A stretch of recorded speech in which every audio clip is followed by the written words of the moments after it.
Helps if you hit the right button. I'm over here going, why isn't it working? Okay. So, hello. It's a snarky juror again. Hi, I'm Susan Goforth, and I'm here to do another ongoing commentary of the Massachusetts versus Karen Reed trial. And to say it mildly, I have a lot of opinions, but I'm trying not to express them all. But reactions, I can't temper them always. So let's get right into it. Let's see if I can do this. Oh, that's me again. This is the one I want. And I need to start it up. So let's see where we are and what's going on. Oh, the fan. Did you miss seeing the fan? 10 minutes in. Okay.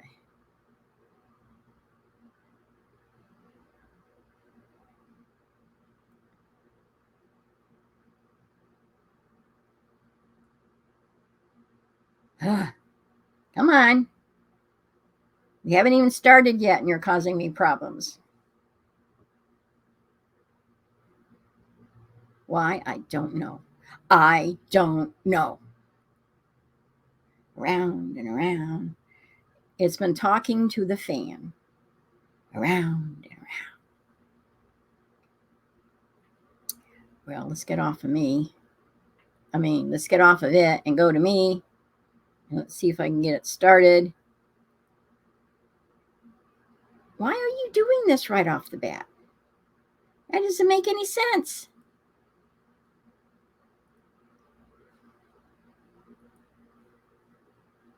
Let's try this again. Back to the fan.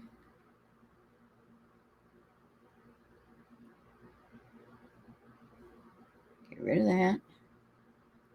Today, please.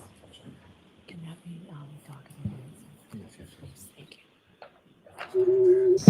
They don't need to. Yay. All persons have any business before the Honorable Edwin Canoni, Justice of the Norfolk Superior Court in the County of Norfolk. Do I name, give your attendance? I'm going to pause that until I get it straight. That's what button to push. Okay. Shall be heard. Unpause. Make it bigger. And turn it up. 22117, the Commonwealth versus Karen Reed. Can I have counsel identify themselves, please? Adam Lally for the Commonwealth. Good morning, Your Honor. I think it's loud enough. Good morning, Your Honor. Laura McLaughlin for the Commonwealth. Good morning, Ms. McLaughlin. Good morning, Your Honor. Alan Jackson from the Shade. Good morning, Mr. Jackson. Good morning, Your Honor. Elizabeth Little, also from It's a roll call Good going morning, Ms. on. Little. Good morning, Your Honor. David Unetti for Karen Reed. Good morning, Mr. Yannetti. Good morning, Ms. Reed. Good morning, Jones. This is better. It's a better start. I appreciate everybody being ready to start promptly today. I do have those 3 questions to ask you. Was everyone able to follow my instructions? Do you think they answer honestly? Honestly, do you think they answer honestly? Yes or not affirmatively. Were you also able to follow the instruction and refrain from doing any independent research or investigation into this case? Everyone said yes or nodded affirmatively. Did anyone happen to see, hear, read anything about? I turn it down a little bit because I don't want it to be distorted for you. Thank you very much. Can we bring Lieutenant Ray in, please? Excuse me. Excuse me again. Volumes are up as far as I can tell.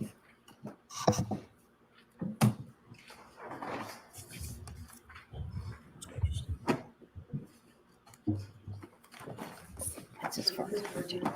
The show is never to the court and during the case now and here, should the truth, the whole truth, and nothing but the truth, so help you God. Good morning. This is Lieutenant Charles Ray.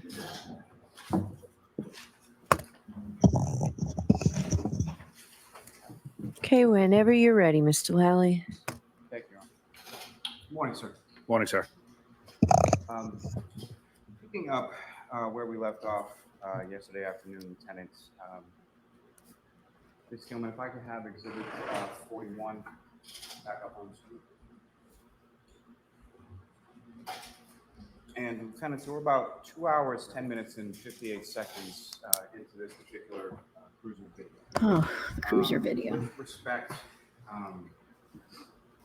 to this video, if you could just remind the jury where we are and what we're looking at here. We're looking at the This is tail one- light here. Oops, sorry. Meadows Ave, Canton, Mass, John O'Keefe's residence. And See right here, it's white. But in motor pool or whatever they call it Ray, in Massachusetts, you can tell that there's still some red of the tail light while on this it. is up on the screen, if I could ask you to, you've reviewed this video since. So we don't need to hear this. I told you what's going on. Yes. And using the laser pointer in front of you, if you could direct the jury's attention to what, if anything, you noted in regards to What, if anything? the rear area of the vehicle in front of your cruiser. But did he note it at the time? Probably not. This vehicle right here is Miss Reed's vehicle. I believe that vehicle there is Mr. O'Keefe's vehicle. And I didn't, although I didn't know it at the time, but I have since Then he reviewed. can't. Move to strike. Yeah, because he So did let it him at the finish time. his, you didn't know it at the time, but you have since what? I have since reviewed this video, and I can tell that there is Okay, the objection sustained. Thank you, Judge. continue. Now, during the course of No, he's got to ask the question differently. during the course of your well-being check, where is it around the residence that you We initially went up to one of the front doors. I believe it was the one on the right. And we rang the doorbell, knocked on the door, and was seeing if we could raise anybody and get any response. And during the time that you were you able to raise anybody and get a response? No, sir. And at some point subsequent to this, what, if anything, did you learn as to the whereabouts of the children at the time that you were at the residence at 8:23, approximately 8? After we left and we weren't able to raise anybody, shortly thereafter, we subsequently did find out that the children were staying with friends or family at this time. And Lieutenant, if you know, approximately how long were you at the residence doing this well-being check? 10 minutes? 5 minutes, Okay, maybe 10 minutes. maybe. Ms. Gilman, if I could ask you to just bring the video forward to about 2 hours, 16 minutes, and 30 seconds.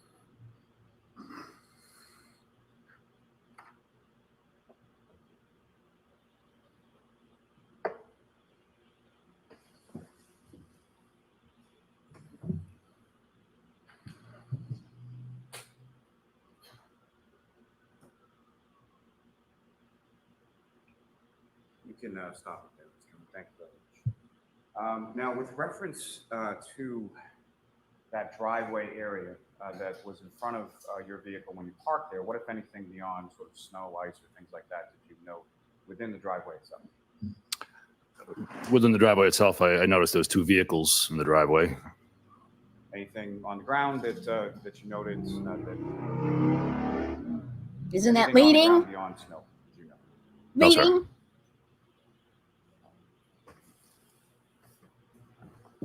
Did you notice anything?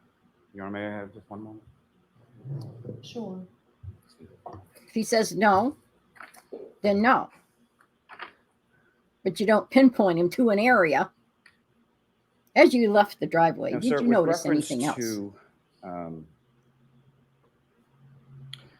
reference to the residents of One Meadows Ave, are you familiar with there being a security system or a ring video system at that residence? Yes, there is a Ring camera system at that residence. And subsequently to this date, have you seen that ring video? Yes. Ms. Gilman, if I could have Exhibit 6. I can have video 15.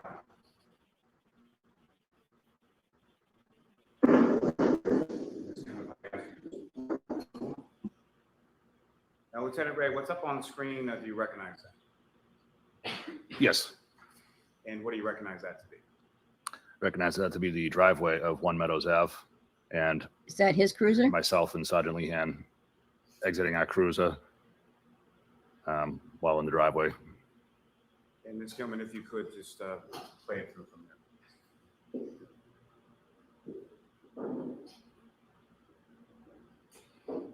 Okay. Proof they went there? Why do we need all the dead air here? I used to be a DJ. I hate dead air. You can get fired over too much dead air. This is dead air. Hey.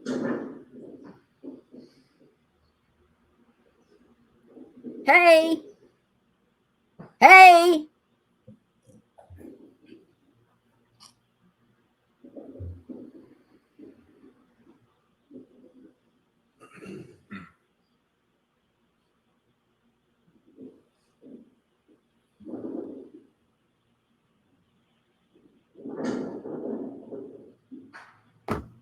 The purpose is what? Thank you. And Ms. Gilman, if I can have the next video 160. So we can see more dead air? If you could just pause it for just a moment. Now, again, what's up on the screen, Lieutenant, do you recognize that? Yes, What do you recognize it to be? that's me entering, exiting Exiting. the front of the residence, walking towards the driveway. Ms. Gilman, if you could play it through. Objection, Your Honor.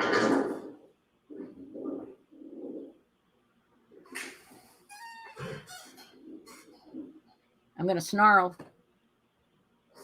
I'm snarling. What's the purpose of this? What?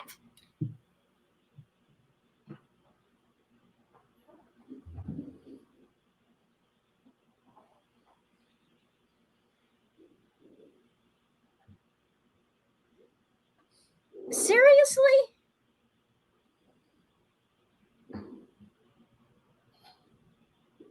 Why? Why? What? Jeez.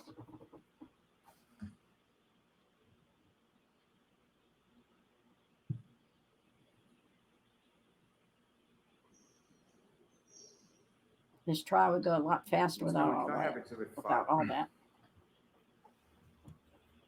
Another one? And from that, could I have video number 18? If you could just pause it there. Lieutenant, you recognize what's depicted up on the screen now? Yes, What do you recognize that to be? one of the front doors to Mr. O'Keefe's house, and I'm entering the frame on the left. This is ridiculous, And Ms. Gilman, if you could run it. in my biased opinion. We know they're there.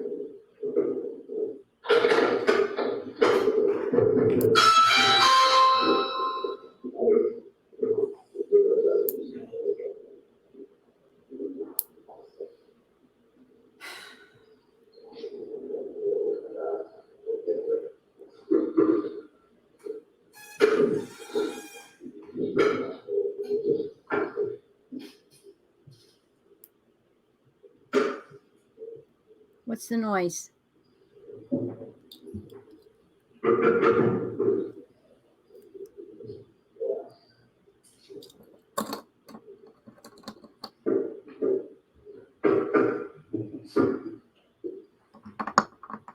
Proof they went to the door.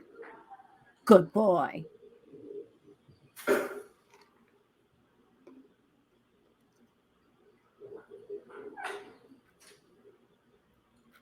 Thank you. Ms. Gilman, if I could have the next video 19.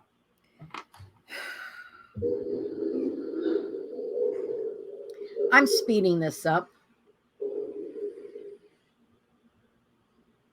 If I can remember how. Pause it there, Ms. Gilman. Now, again, in addition to going to the front door and sort of in the driveway area, where, if anywhere, are you going in this video now? It looks like I'm heading towards from this vantage point to the right, which if you're looking at the house from the front would be the left. to see if there's anything in plain view through the windows, if I could see anybody, any persons, any activity. Ms. Gilman, if you could press play.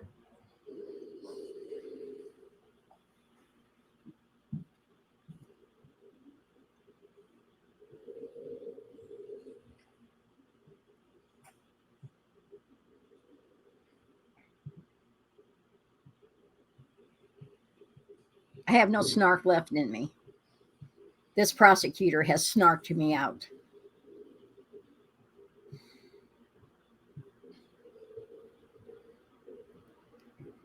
What? Maybe it should say why. I'm playing with buttons. Thank you, Ms. Gilman. Did you Take notice? that down, Ms. Rockford. We could have, Lights, we could have please. the light back on first. Thank you. And the purpose of this And was, Lieutenant Ray, just lastly, once you left the residence of One Meadows Ave, where did you go? I believe it went back to the police station. Just one moment, Your Honor. we can Yes. watch a dash cam of that.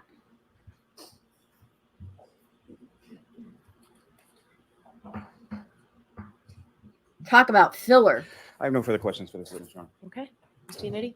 The defense has no questions. Okay. Yeah.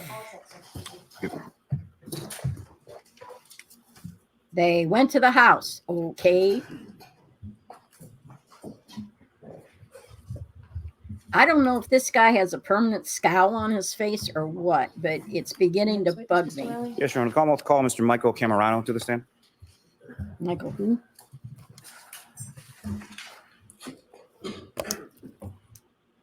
Number 17.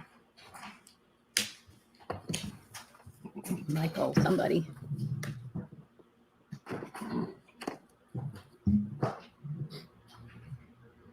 Camerano. C-A-M-A-R.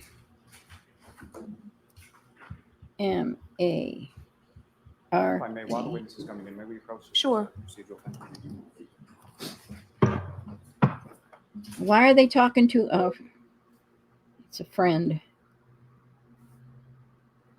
of John O'Keefe,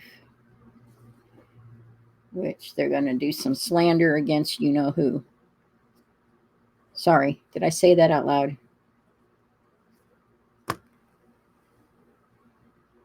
Going to testify to some of their little quarrels, their little fights and stuff. Betcha, betcha.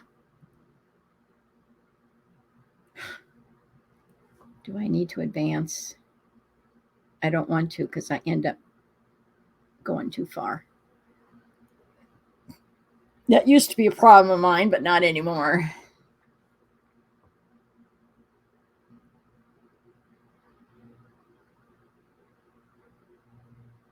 Want to see another one of my little slideshows?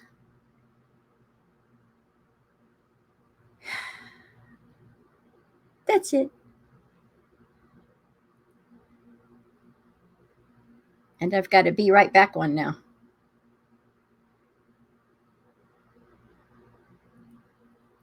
I guess I need to take it off of that screen in order to do it this way. No. All that did was remove me. That's John's mother. That's the victim's mother.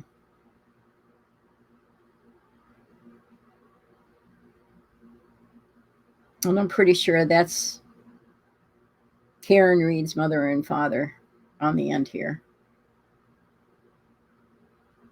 I haven't watched another others commentary enough to know who is who's who.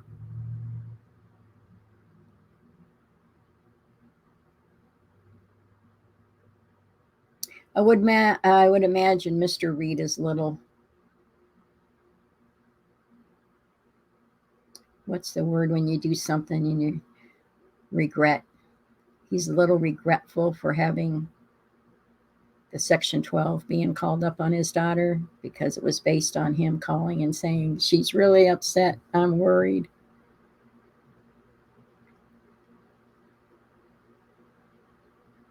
But he's just doing what a dad would do.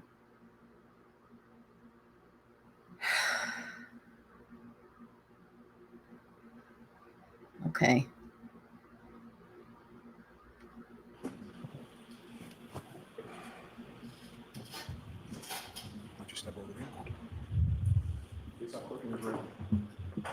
Officer of the District Court and jury in the case now in here for the truth, the whole truth, and nothing but the truth, so help you God. Thank you. Oh, I'm still on fast. Just need you to really speak loudly into that microphone. Thank you.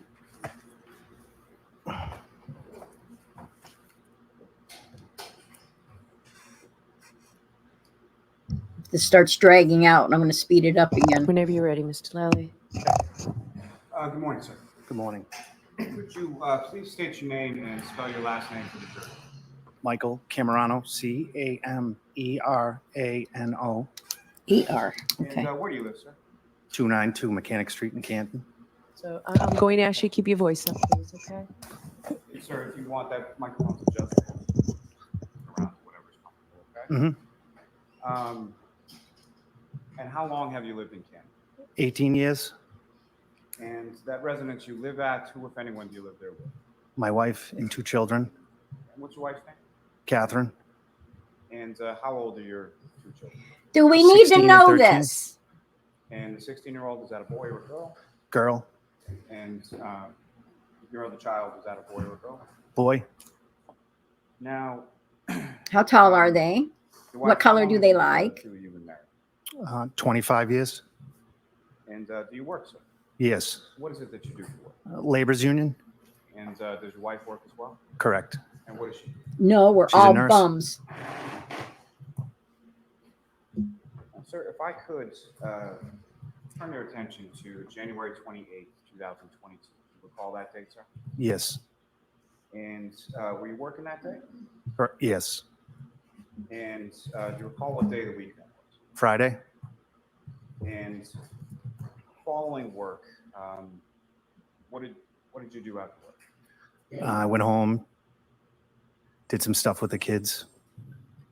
And during the time that you were home, who, if anyone, did you speak with, either via phone, text? I was talking to John O'Keefe. And with regard to John O'Keefe, how did you know John O'Keefe? I met John 7 years ago. And how was it that the two of you met? We met through mutual friends, and then our kids became very friendly. And the mutual friends through whom you met, who were they? The Robertses, And what are their first names? Curt and Kerry. And starting with Curt Roberts, how do you know Curt Roberts? I grew up with Curt. Where did the two of you grow up? Milton. So you've known Curt Roberts most of your life, is that correct? Correct. I know this is all laying foundation, but And- it's aggravating. You mentioned that, so you have 2 children. How many children did Mr. O'Keefe have? 2. And those 2 children, as far as their ages and genders, what were they in relation to your 2 children? Same. So 16-year-old girl. 13-year-old son. Yes. And were each of your 2 children friends with Mr. O'Keefe's niece and nephew? Correct. Now, as far as friends were concerned, starting with your children and Mr. O'Keefe's niece and nephew, how close friends were they? My daughter was extremely close. And extremely close with John Kaylee. O'Keefe's niece, Kaylee? Yeah. Yeah.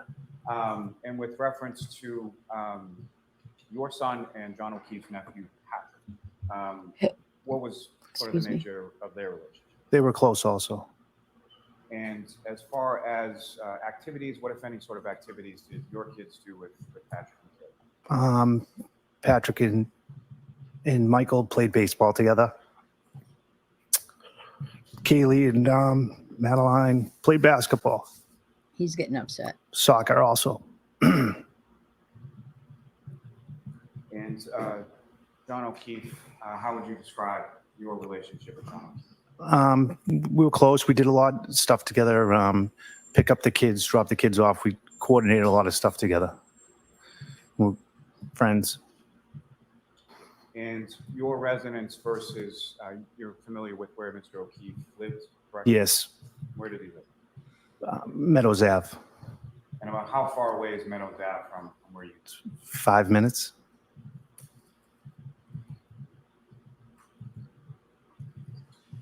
Now, with regard to the girls, and by that I mean your daughter and John O'Keefe's niece, Kaylee, what, if anything, was going on with them on that particular day? They both received acceptance letters to go to school. And which school was that? Bishop Fan? Is that a private school? Yes. So at the time of this, in January 28th, 2022, what grade was your daughter and Kaylee Furbush? 8th grade. And so this would have been going into 9th grade or high school, is that right? Correct. And what, if any, conversation did you have with Mr. O'Keefe in reference to that at some point in the afternoon? We were both excited. They both received acceptance letters, and we wanted to get the kids together. May I approach? Yes.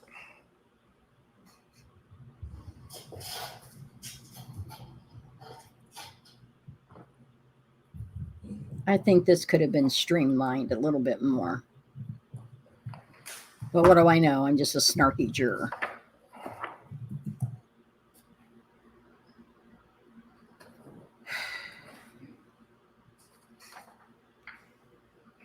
Are you never prepared? We've got all the time in the world. The jury's just sitting there. Turn over a couple more. I'm directing your attention. Show counsel.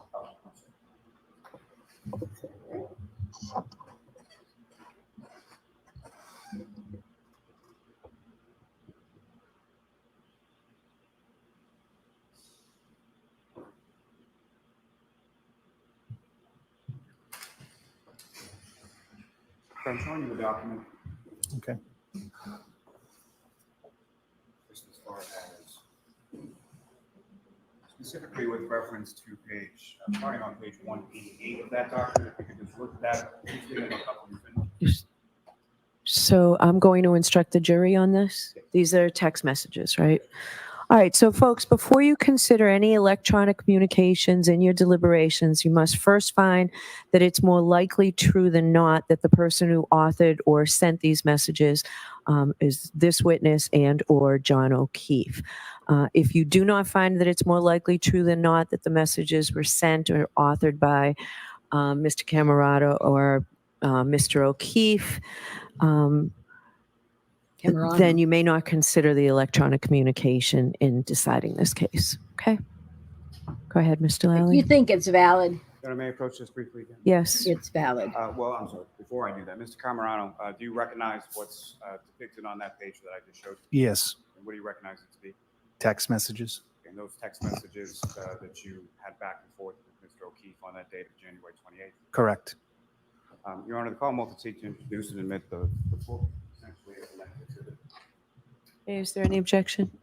No, Your Honor. Thank you. No, they're not petty like other people. Oh, I'm not in a mood, am I?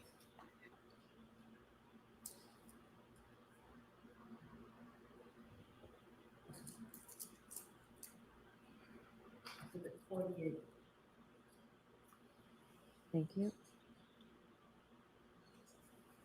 I wouldn't want to be a clerk there. Because she's actually doing two jobs.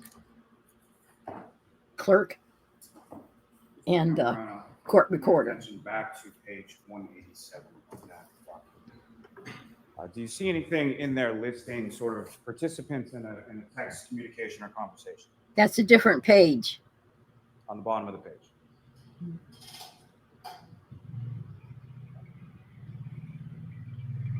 Yes.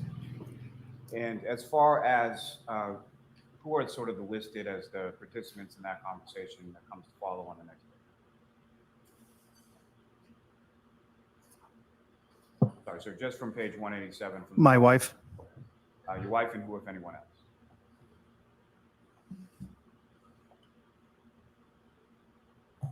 John. And your wife, John, and is your number there as well? Sorry, you have to. Correct. So essentially, that's a conversation between yourself, your wife, Catherine, and John O'Keefe, correct? Correct. Now,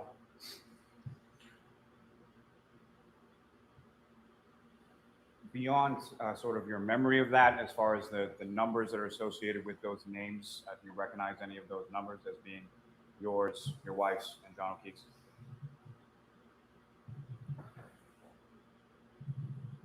No, there's just 3 numbers there. Now, sir, if I could ask you to flip the page to the next one, 188. Your Honor, with the court's permission, may Ms. Gilman publish this to the jury as well? Yes.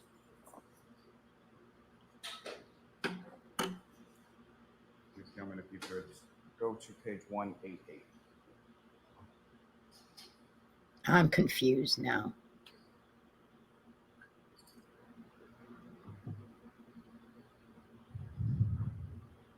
That was more than one page that was entered into evidence.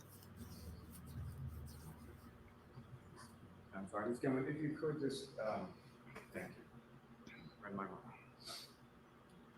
So, sir, what's up on the screen right now? Is that what you have before you as page 188? And it's not redacted, ding dong. Yes, What's up on the screen? Is that what you have before you? correct. Okay. And as far as from these conversations, there are blue bubbles and green bubbles. Is that correct? Correct. And if you can tell from the content or from anything else on the page for you, who was communicating in the blue bubble and who was communicating in the green? Katie, my wife? From within. Oh, the no, bubble. I'm communicating. Sorry, excuse me. So there's a from and a to. Is that Yes. correct? Correct. And so the sender would be in the from. Is that your understanding? Yes, So this first one on the top of page 188, this is from you. Is that correct? correct. What, if anything, did you say in this conversation? Congrats. This is great news. And what, if anything, are you referring to by that? Kaylee getting her acceptance letter. And Ms. Gilman, if you could just scroll down. It's not been redacted. And the next. Why who is not? that from, and what does it say? It's from me. Yes, we did. And if you could continue to scroll down, Ms.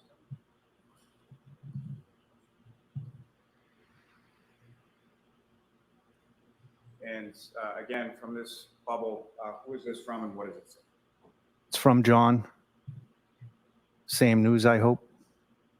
Is that still in reference to the news regarding team? Correct. And Ms. Gilman, if you could scroll down. And the purpose of this is to establish what? And again, sir, the next bubble, who is it from and what does it say? It's from me. Yes. Ms. Gilman, if you could. The next green bubble, what, if anything, does that say? And who is it from? From John. Sweet. Congrats, Madeline. And is that your daughter's name? Correct. And if you could continue to scroll down, Ms. Gilman. And again, the next bubble, who is it from and what is it say? It's from my wife. I'm so excited for these girls. Madeline doesn't know yet. Ms. Gilman, if you could. Yeah. And again, the next bubble, who is it from and what does it say? From JJ. And Well, I told Kaylee already, so I'm sure she's texted her by now. Poor kid is probably a nervous wreck. Who's JJ? Ms. Gilman, if you could. What did I miss? And the next bubble, I know. and who is that from? It's from my wife, Kate. And if you could scroll down again, Ms. Gilman. And the next bubble, sir. From me, I am sure she is freaking out. And if you could scroll down again, please. And the next bubble, sir, who is it from and what does it say? From John. No doubt. And if you could scroll down again, Ms. Gilman. Come on. Now, sir, if I could, may I approach on just Yes. Do we need the lights on? I don't. Mr. Camerano, are you able to see without these lights on? Yes, I can. Okay. So, sir, I'm going to direct your attention to within the same exhibits, page 156.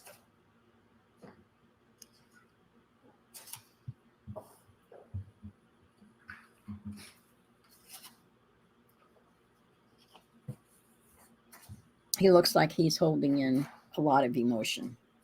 To me, he's a little uncomfortable, and it's bringing up And so just before some we get fond to that, memories.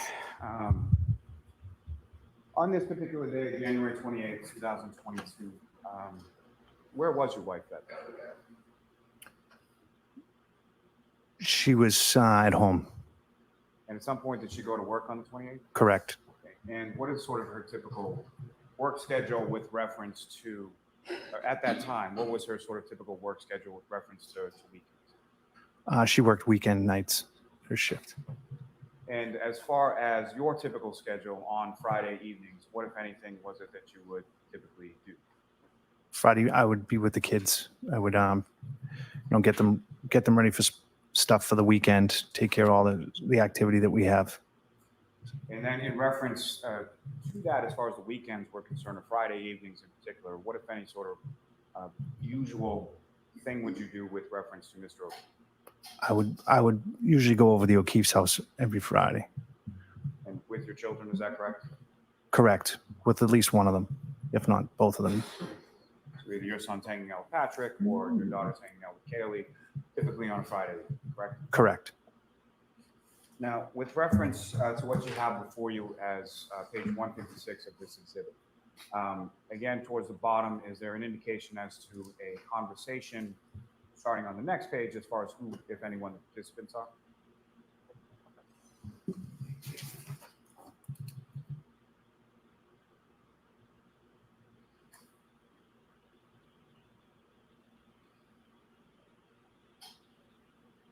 What are you asking?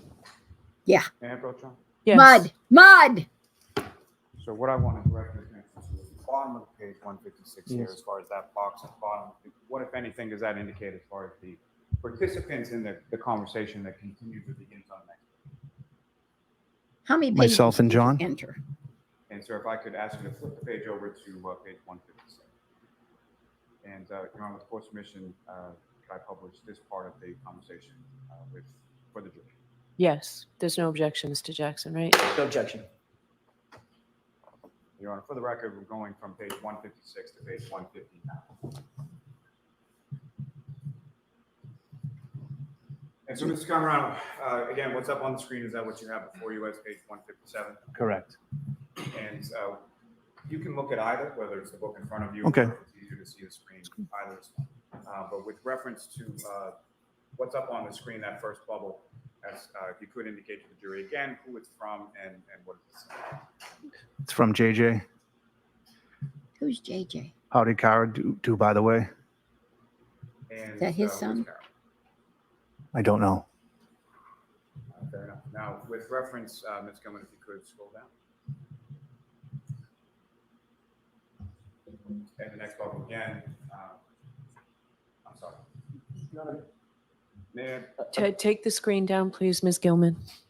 Turn on the lights, please. Thank you. May I have just a moment with counsel? Sure.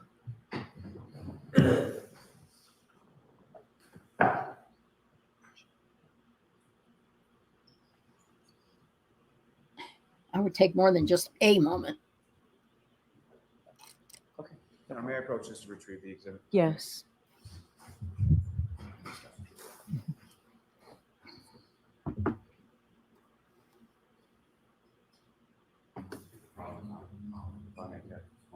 And Yes. just for the record, Your Honor, I would ask at this point to strike whatever, I don't think there was a whole lot done on that page, but whatever that was did not seem Yes, to be it was an I don't know answer. So Thank you. Yeah. So jurors disregard that last question and answer. If they can even remember what it was.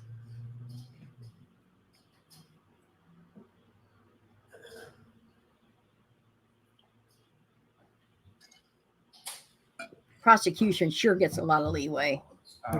Directing your attention, Mr. Camerano, to what's on 157 before you, is that what's up on the screen now? Yes. And so my apologies for the report. With regard to this first bubble on page 157, who is it from and what is it? From JJ. You guys around tonight?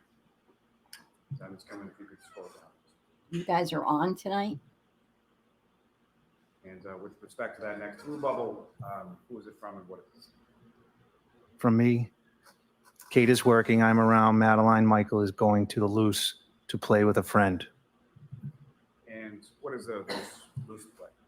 The Loose is a elementary school. Was there a play? The, or something the happening? play, there's a park down there. Activities for kids. And Ms. Gilman, if you could scroll down to the next bubble. And again, who is it from and what does it say, sir? From JJ. Okay. At the driveway with her now. I'll text on my way back. And could that be at the doctor? Could be. And Ms. Gilman, if you could scroll down to the next bubble. And again, who is it from and what does it say? Oh, Don. From me to JJ, everything okay. And if you could, down to the next bubble, Ms. Gilman. And again, who is it from and what does it say? From JJ. Yes, stupid shit. And if you could scroll down to the next bubble, Ms. Is Gilman. JJ Jones? And, blank. As far as no text, but may have been something. Yeah. And go back to the microphone or.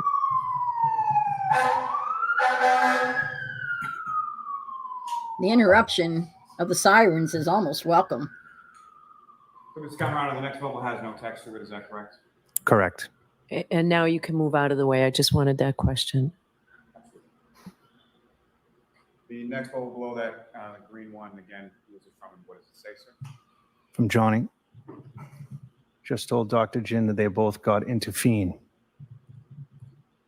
And if you could scroll down to the next bubble. And who's Dr. Jin? And again, green bubble, who is it from and what does it say, sir?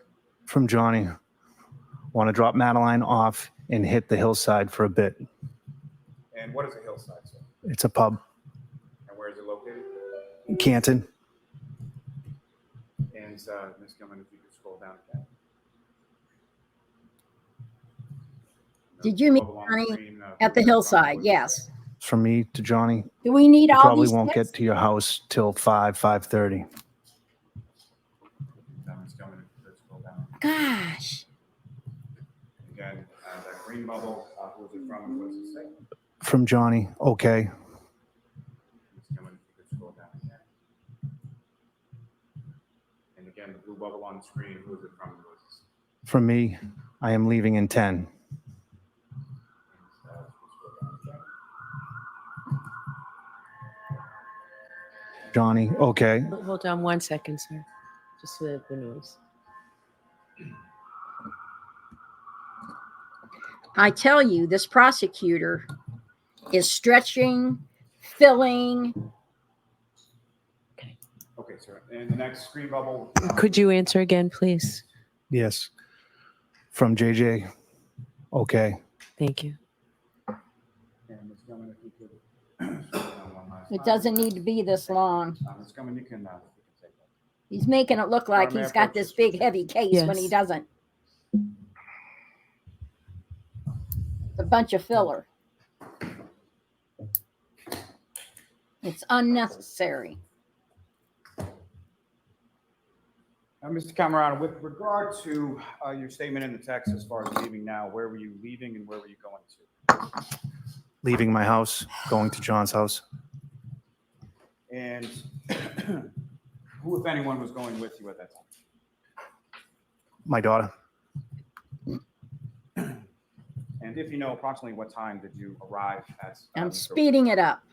I don't. Excuse me.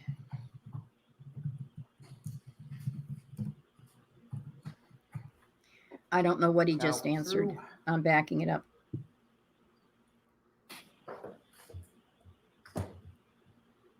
Now, Mr. Camerano, with regard to your statement in the text as far as leaving now, where were you leaving and where were you going to? Leaving my house, going to John's house. And who, if anyone, was going with you at that time? My daughter. And if you know approximately what time did you arrive at Mr. Oakley's house? I don't.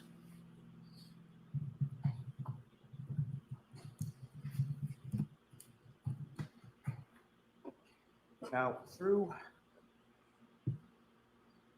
your friendship with Mr. O'Keefe, did you become familiar with a person named Karen? Yes. And how did you become familiar with her, and who, if anyone, was she to Mr. O'Keefe as far as?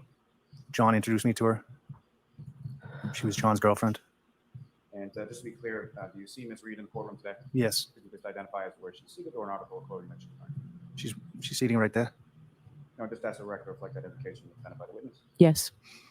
Now, with regard to Ms. Reed, prior to that date of January 28, 2022, how long had you known Ms. Reed? A year? Do you recall approximately when you met her? No. And as far as you were aware, where Mr. O'Keefe lived, did Ms. Reed live there as well? Yes, not full time. So she had a house of her own, as far as you knew? Correct. And about how often on a given week would you see Mr. O'Keefe? A couple times. And about how often would you see Ms. Reed? I would see her also. Now, as far as your relationship with Mr. O'Keefe and or Ms. Reed, would there be occasions where you would see Mr. O'Keefe without Ms. Reed? Correct. Yes. Would there be any occasion where you would see Ms. Reed without Mr. O'Keefe? Yes. And where would that be? At the house, maybe at Fields. Now, with reference to their relationship, what, if any, conversation did you have with Mr. O'Keefe in regard to his relationship with Ms. Reed? Objection. Sustain. We need a time frame. Only In the that, time but isn't period it hearsay? around, say, the weeks leading up to January 28, 2022, what, if any, conversation do you recall having with Mr. O'Keefe in regard to his relationship with Ms. Reed? Just regular guy conversations. Anything specific that you can recall? Fishing. No. You're fishing. Now, when you arrived at the house, or typically when you would come over to Mr. O'Keefe's house, where is it that you would park? In the driveway to the right. And is that what you did on this particular day? Yes.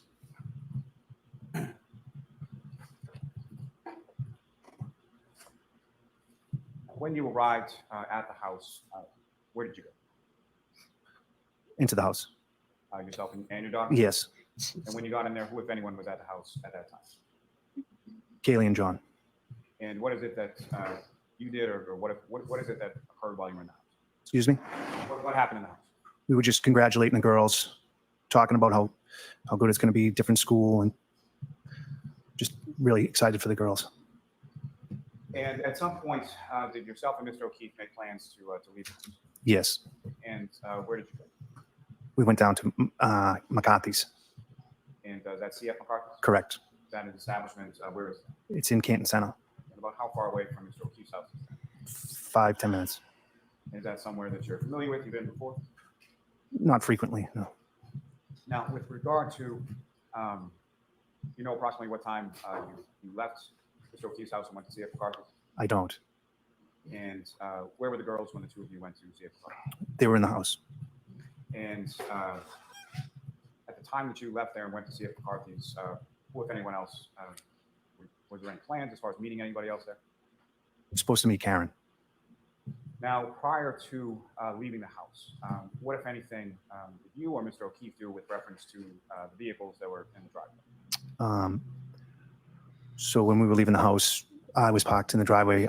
John was parked on the left side of the driveway. John asked me I backed up so John could move his car out of the way so Karen could pull her car into the garage because of the snowstorm. I'm sorry, you said because of the what now? Snowstorm? And as far as the snowstorm was concerned, what, if anything, did you know at that point in regard to that? We were supposed to get a lot of snow. I may have just one moment, Your Honor. Yes.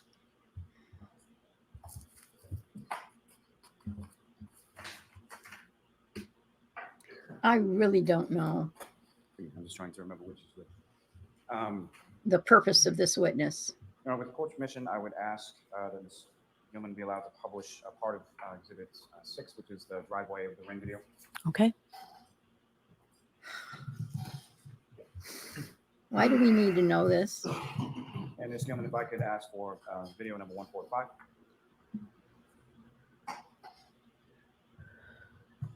sorry, if you could pause it right there. Mr. Camerano, do you recognize what's up on, Yes, and what do you recognize as? myself and my daughter.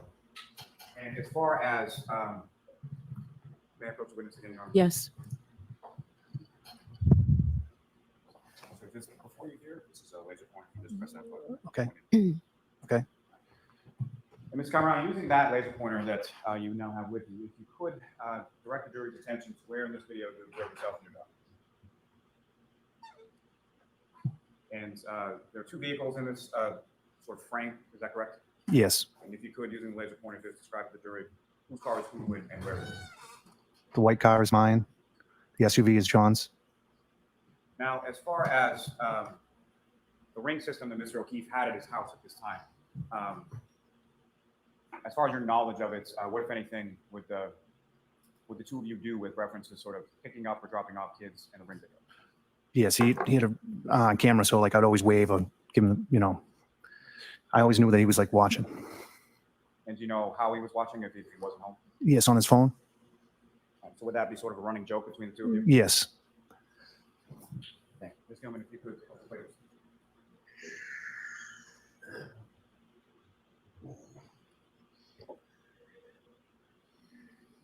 I've been watching too many farm shows and stuff because the dark spots between John's car and the house look like a cow patty or something to me.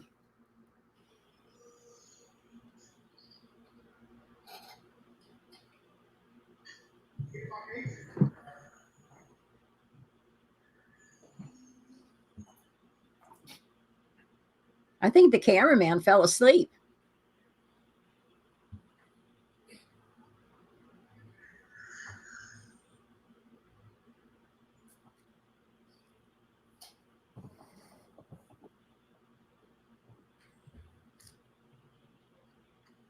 Shouldn't we be watching what's on the thing? Ms. Gilman, if you could just pause it there briefly. Now, Mr. Camerano, are you familiar with Mr. O'Keefe's house? You've been there plenty of times, correct? Yes. And with reference to sort of where you and your daughter sort of exited from the street, what, if any, sort of entrances to the home are located in that area? 2 garage doors. And are you familiar with that garage area? Yes. Is that typically how you would enter the house? Yes. And with regard to sort of the condition of the garage, was Mr. O'Keefe particular about that? Yes. He was. And how so? He always kept things very tight. He was like OCD. Relevance. And so as far as garage doors, and what I mean by garage doors is sort of electronic, up So and there's down. 2 garage doors that go up and down, and there's a door. Just a single entry door. On the left, as far as the left. There was an old classic car he had, convertible. And then as far as the right door, It was empty. and once beyond those sort of bay doors that go up and down, what, if any, other entranceway into the garage was? There's a side door. And if you recall, when you were entering at that time on 28th with your daughter, how did you enter it? We went to the garage door, electric door. And was that something, what, if anything, was affixed to those garage doors as far as security was concerned, beyond that? A keypad. We'd have to punch in a key. And at the time, or at any time, were you familiar with what that passcode was? Yes. Now, when you walk into the garage, how is it that you get from the garage to the house? Walk into the garage and you walk up 3 steps and you go into a door. I could read a then book once you before the walk up next the street, important piece Or comes out. what part of the house are you in when you enter? You pretty much in the kitchen. And you mentioned that Mr. O'Keefe was meticulous, if not OCD, when it came to the garage. How did that relate to how he kept the house? The same. Everything was very tidy. When you walked in the door into the house, to the left, you put your shoes, your coats would be hung there. And as far as shoes were concerned, is that something that you wore inside the house? He'd rather you not. And that was pretty well known to people that had been there before, correct? Yes. Now, Ms. Gilman, from the same exhibit, if I could, actually, I'm sorry. Your Honor, with regard to the next video that's not contained on this Exhibit 5 from the same video, I would offer that at this time as the next exhibit. And there was no objection, Mr. Jackson? No objection. Okay. Exhibit 49. Thank you.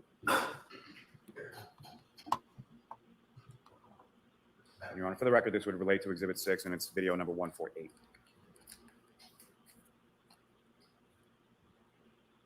And with the court's permission, may I publish that to the jury at this time, Your Honor? Yes.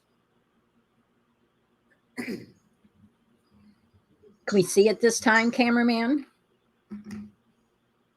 Oh, we can. See that dark spot? It looks like a cow patty to me.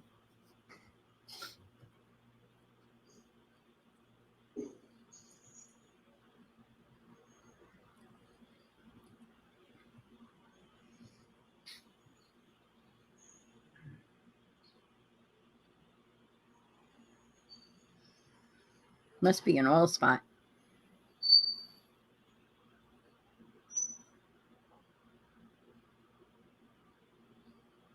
They could get 6 cars there easily.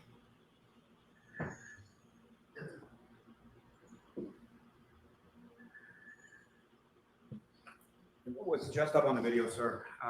It's just up on the screen as video number 148. That was what you were testifying to previously as far as moving the cars. Correct. Notice Why John was that? put a hat on. So Karen could pull in the driveway, in the garage, excuse me. So the expectation, from your understanding, is that Ms. Reed was coming back to the house at Meadows later on that evening. Correct. Now, as Mr. O'Keefe from that video on the screen there was walking to the car, did you happen to notice how he was dressed? Yes.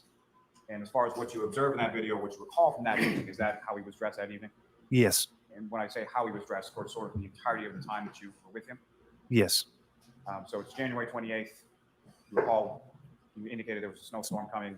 It was cold out, is that correct? Correct. And with reference to that, was Mr. O'Keefe someone that would typically wear a coat? No. And ever? Going to back it up a little bit so you can see what he had on. Just pause it there briefly. Now, Mr. Camerano, you're familiar with Mr. O'Keefe's house. You've been there plenty of times, correct? Yes. And with reference to sort of where you and your daughter sort of exited from the street, what, if any, sort of entrances? Notice what he's wearing. And it's light jacket, if I remember correctly. It may come up later as to what was cut off of him when they took him to the hospital. He starts to leave and then he goes back and gets his hat.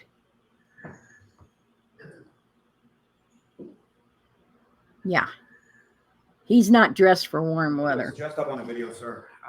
It's just up on the screen as video number 148. That was what you were testifying to previously as far as moving the cars. Correct. And why was that again? So Karen could pull in the driveway, in the garage, excuse me. So the expectation, from your understanding, is that Ms. Reed was coming back to the house at Meadows later on that evening. Correct. Now, as Mr. O'Keefe from that video on the screen there was walking to the car, did you happen to notice how he was dressed? Yes. And as far as what you observed in that video, what you recall from that Excuse evening, me. is that how he was dressed that evening? Yes. And when I say how he was dressed, for sort of the entirety of the time that you were with him. Yes. So it's January 28th.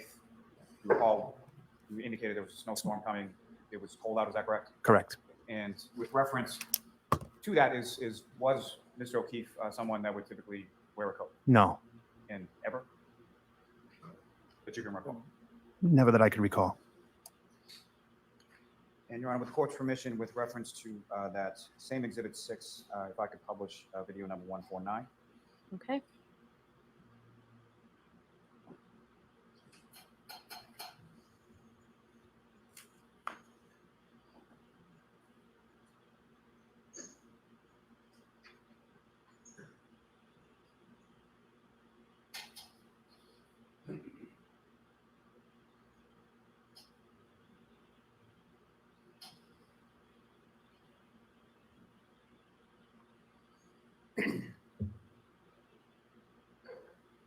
Ms. Newman, for the sake of time. Yes, you can bring that. So from that video, Mr. Camerano, what is it that you and Mr. O'Keefe are doing in that video? Heading down to McCarthy's. Now, Do you want the lights on, Mr. Lally? yes. Thank you.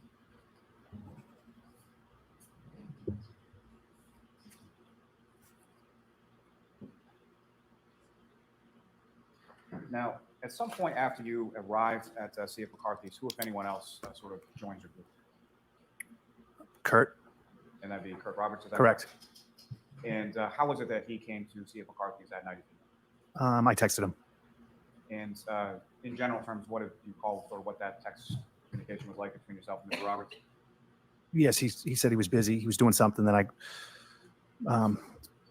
texted him that he was a pussy. And following that text, did Mr. Roberts eventually arrive at CF McCarthy's? He showed up, yes. And about how long after you and Mr. O'Keefe arrived did Curt show up? I would like to say maybe an hour.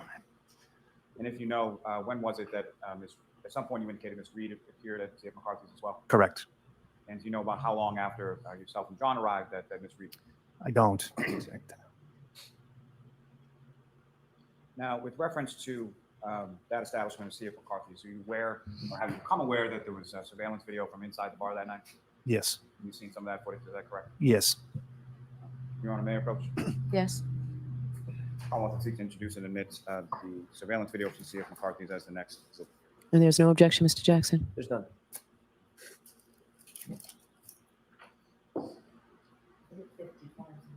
Thank you.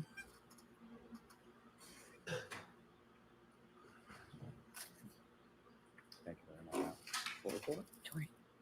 Your Honor, with the court's permission, I would seek to publish portions of that video for the jury at this time. Okay. And Ms. Gilman, if you could, from that video, the first video, if I could ask you to play from about 7 minutes and 40 seconds, and we'll go through about 9 minutes.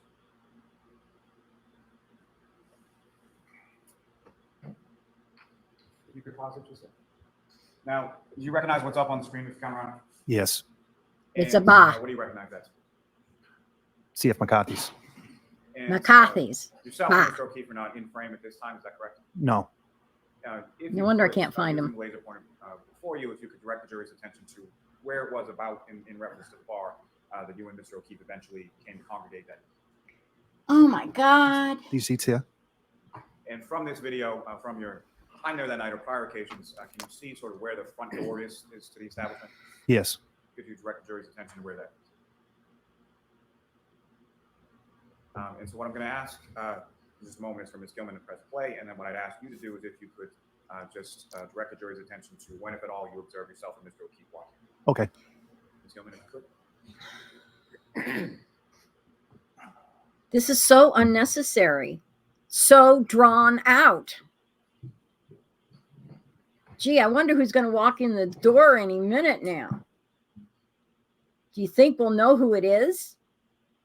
Ms. Gilman, if you could pause it. Ball cap. I'll bet you that's John. You're directing with the laser pointer. Sorry. Screen, if you could just describe what you're directing. Please. That is me. And that is John. And thanks. Well, Ms. Gilman, I had if him you could just reversed. I again play thought that the- was John walking in first.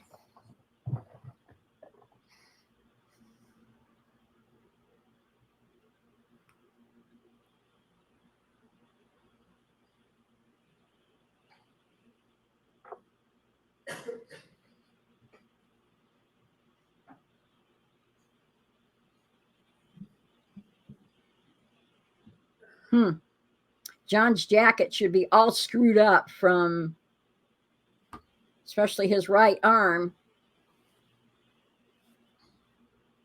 to match up all the marks on his arm. Betcha it's not. Wonder if there's any blood on it.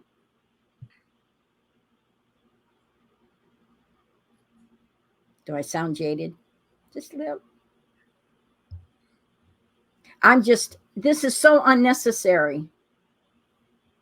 Are they going to count the drinks? Have they gotten permission from everybody else to show their faces on TV?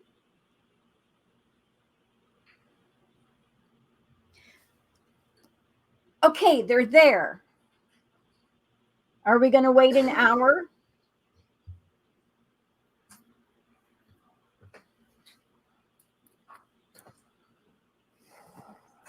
Exactly, please. This is ridiculous. We're at about 9 minutes and 41 seconds or so. Why?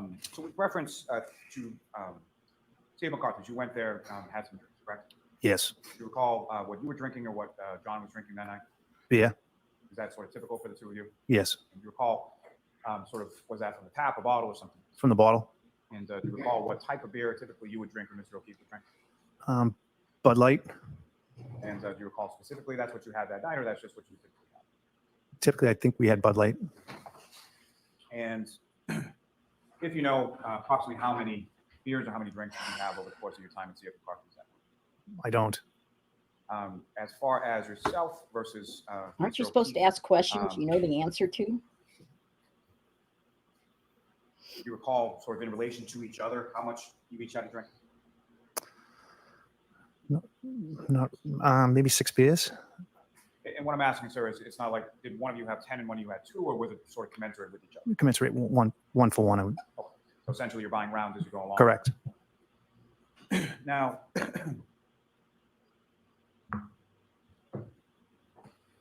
from the time at CF McCarthy's, how would you describe sort of the tone or sort of the demeanor within the group that you were in that night?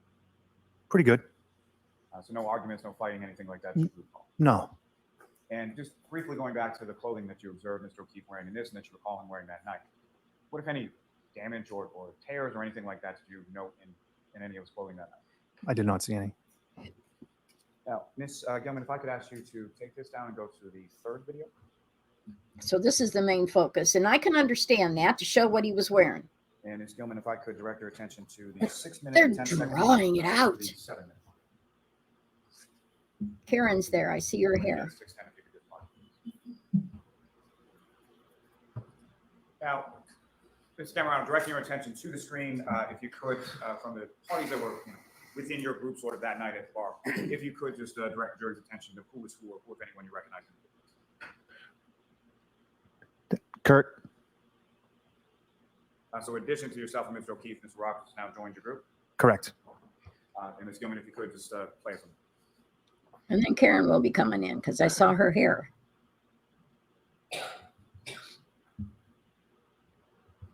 Good pause there, please. Now, with reference to Mr. Roberts, was he a beer drinker as well? Yes. And from a bottle that night, same sort of thing that yourself and Mr. O'Keefe were having? Correct. And from where it's paused at this point in the video, who, if anyone else, do you recognize sort of coming into the frame or coming to join your group? Karen Reed. And so from this, is this about the time that she entered the establishment or came into the bar? Yes.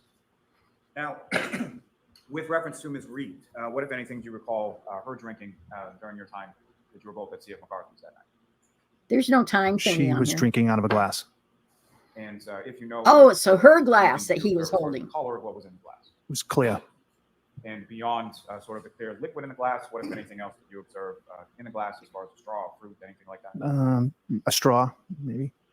And what, if anything, did you know what was in the glass? I didn't. And as far as you could tell, what was in the glass? Vodka? Is that something that Ms. Reed would typically drink if you had been out with her on prior occasions? Yes. Now, I'm sorry to keep jumping back and forth between, but Ms. Gilman, if you could just hit play again and let it run, excuse me, to the 7-minute. Do we have to?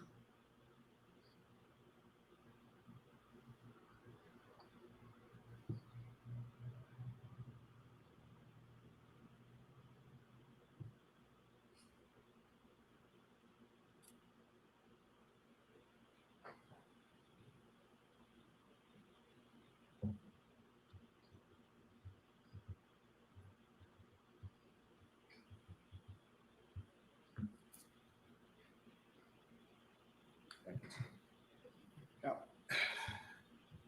Ms. Gilman, from this same 3rd video in this exhibit of the CF McCarthy's, if I could ask you to forward to the 14-minute mark, pause there.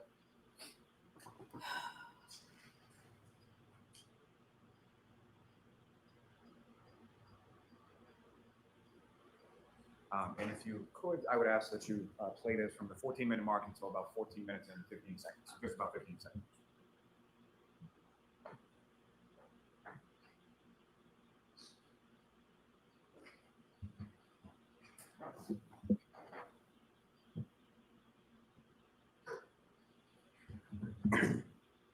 And Ms. Gilman, you can take that down. Okay, it was a tall, slender Camerano, glass. You indicated that your son was at Bruce Elementary School for a play of some sort. Is that correct? He was for a little bit. And from there, where, if anywhere else, did he go that day? He went to a friend's house to skate in his backyard. Skate as far as just skating, or what, if anything else? He was skating. Doing Little party. drugs. Well, let me ask you this. Was he a hockey player? Yes, he's a hockey player. So when you say skating, he's in the Skating, backyard. yes. Makeshift hockey rink in somebody's backyard. And at some point with relation to that, what, if anything, sort of caused you to leave CF McCarthy's on that night? I received a phone call that my son was hit in the face with a hockey stick and he lost his tooth. Ooh. And so upon receiving that call, where did you go? I went to go get him. And do you recall about what time that was that you left CF McCarthy's to go get him? I don't recall.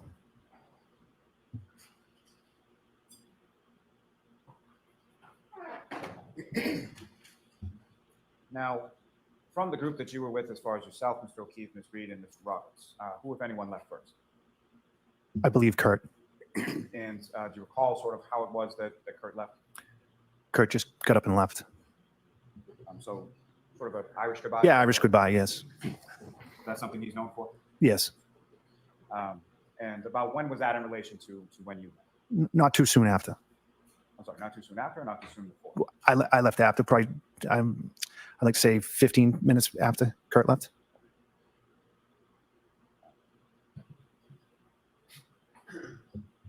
Didn't you examine the video to find out? With course permission, Your Honor, I'd just like to publish just 2 more segments on this. Okay. So Ms. Gilman, if I could direct your attention to the 4th video.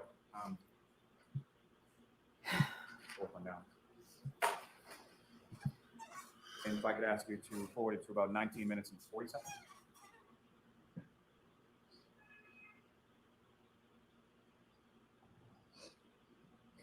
Okay, good, play.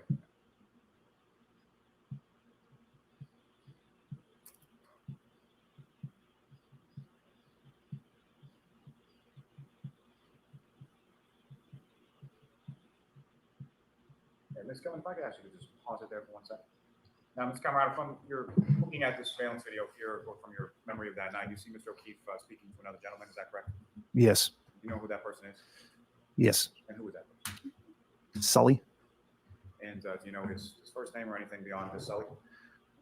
Sully, I don't know his first name.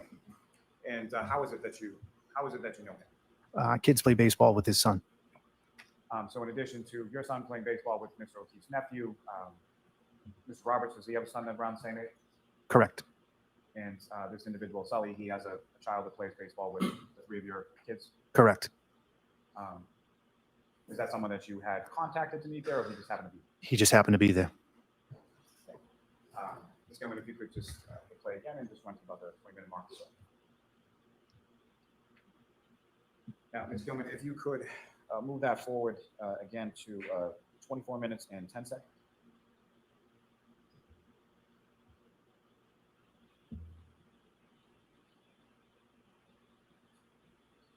And if you could just let this run until about 24 minutes and 20 seconds, so just about 10 seconds.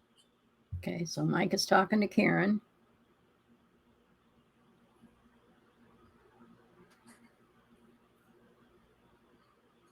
And so, Ms. Camerano, do you see yourself in that portion of the video?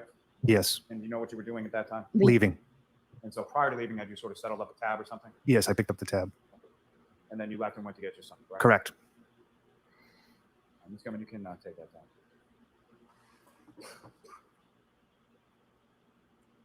Was that to show he's a generous person? Now, Mr. Camerano, you left there and went to pick up your son, is that correct? Yes. And following picking up your son, where did you go? Back to John's house. And why did you go back to John's house after? My daughter was there picking her up. You went to pick up your daughter? Correct. And do you recall approximately what time that was? 11. And when you came back to the residence at One Meadows, did you park in the driveway again? Correct. And did you physically sort of go in the house to pick up? No, I did. No, I did not. Now, as far as Are we going to see that? it's from the time that you left with Mr. O'Keefe to go to see McCarthy's versus the time that you came back, anything changed as far as position of Mr. O'Keefe's car? No. What, if anything, did you note as far as the garage doors were concerned, or any damage or anything like that? Everything looked normal. And, Your Honor, with the court's permission, I would seek to just publish another video or 2 from Exhibit 6. Okay.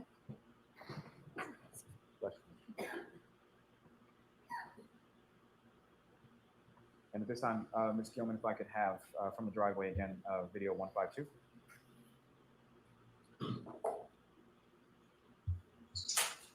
Why?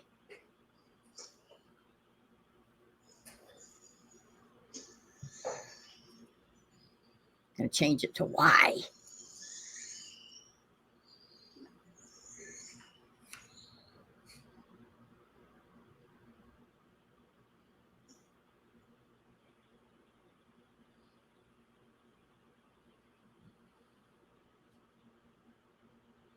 Somebody wake up the cameraman.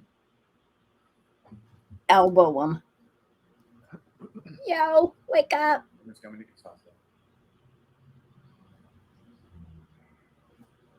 I'm so glad I stayed awake. Not. Now, from that video 152 that was just up on the screen, sir, can you describe for the jury, excuse me, just as sort of what was going on in that video? I was picking up my daughter, Madeline, and my son, Michael, was with me. Yes, all three of us. And where did you go from there? Home. And when you got home, well, let me ask you this first. During the time that you were at CF McCarthy's, you obviously, at some point, you didn't do an Irish goodbye? No. So at some point, you indicated to Mr. O'Keefe and or Ms. Reed that you were leaving. Yeah. Your son. Yes. And what, if any, indication did they give to you as far as where they were going, or what were their intentions for the rest of the week? They were heading either across the street or to the hillside. And when you say across the street, what, if anything, was across the street? There's another bar room. Is that the waterfall? Waterfall, yes. You familiar with that establishment as well? Yes. And this Where is isn't that considered related to hearsay. Why? Across Because the he heard street it directly. to the left. If you were coming out of CF McCarthy's. Walking distance, is that correct? Correct. And you leave, you get your son, you pick up your daughter at Mr. O'Keefe's house, and then you go home, correct? Correct. And when you get home, about how much longer were you up before you went to bed? Wasn't up much longer. And when you typically go to bed, what, if anything, did you do with your phone? Put him on the charger. Where's the charger located in reference? In the kitchen. And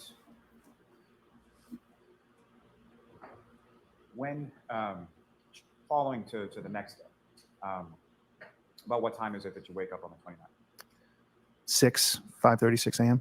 And what was it that woke you up if you know? Phones ringing. And how many phones do you have? 2. And essentially one personal, one work. Is that correct? Correct. Were both phones ringing or one of the other? 1 phone at that time. Was that your work? Or My personal phone. and you get up, you hear that, you look at your phone. What, if anything, do you see on the screen? I see a lot of missed calls, a bunch of missed calls from Karen, and missed calls from my wife's work. And when you say missed calls, we're talking about one call, several calls, Several calls. any voicemails that you recall associated with those calls? I don't recall. And so based on sort of making that observation of the missed calls, what do you do with that? I pick up the phone and call my wife. And what, if anything, did you learn from your wife about that? My wife said to me that John. Okay, sustained. It's hearsay. John, may we approach? Okay. Once you talk to your wife, what did you do? Is how you get around it, I believe. My God, he's dragging out every little thing.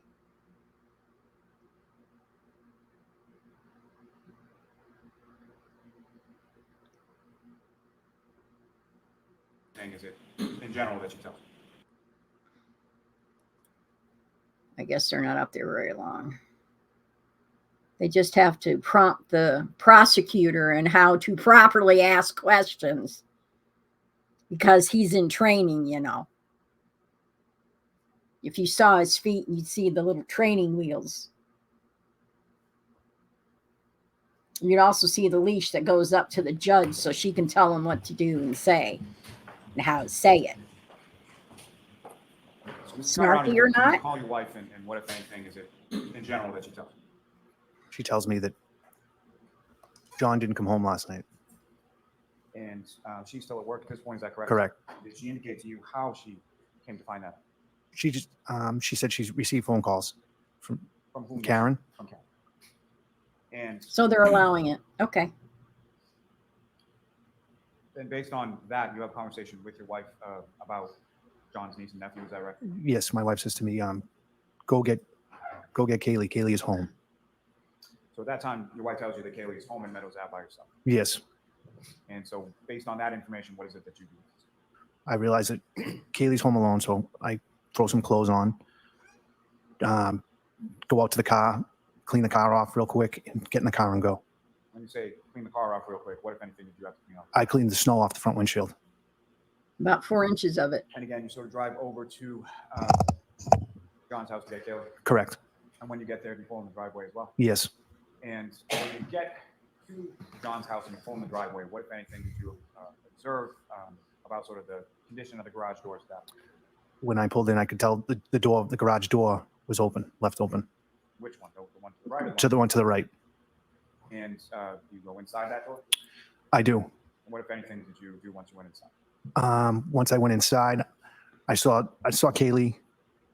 I asked Kaylee get whatever she needed and to come and get in the car. While she was doing that, I started clearing some snow. I thought maybe snow hit the sensors so that the door couldn't go down. And so you start clearing the snow with a shovel? With the shovel that was in the garage, yes. And after you had cleared some of the snow with the shovel, what did you do with regard to the doors at that point? So I tried to put them down. They wouldn't go down. Then I asked Kaylee, I think, to re-enter the code to see if she could get the doors to go down, but the doors would not go down. The door. And at some point, how did you get the... So there's a red rope. I manually pulled that, shut the door, locked the doors. There's 2 side locks on the garage door, and I went out through the side garage door. So he secured the garage. Being the good friend Now, when you that he is. arrived at the residence and you pulled into the driveway, And that's not do snarky. you recall how many vehicles were in the driveway when you got there? Yes. And how many? 2. And whose vehicles were? John's and Karen's. And John's vehicle, where was that in relation to the last time that you saw it when you picked up your daughter there? Same spot. And as far as the defendant, Ms. Reed's vehicle, where was that in relation to the garage or in relation to the garage? It was pulled in on the left side, all the way in. So in the area of the garage door that you were just speaking Correct. about? Mhm. And at that time, did you look at the vehicle or touch the vehicle in any way? No. You can't verify the taillight was broke? Fair to say that your focus was sort of on the garage door and the fact that it was open, correct? Correct. Prosecutor has a Why one-track was that? mind. Maybe self-evident, but why was your focus on Because I figured John would go crazy when he came home and all the snow was in his garage. Now, at any point in time when you initially got the call from your wife, did you yourself reach out to John at any point? I did not.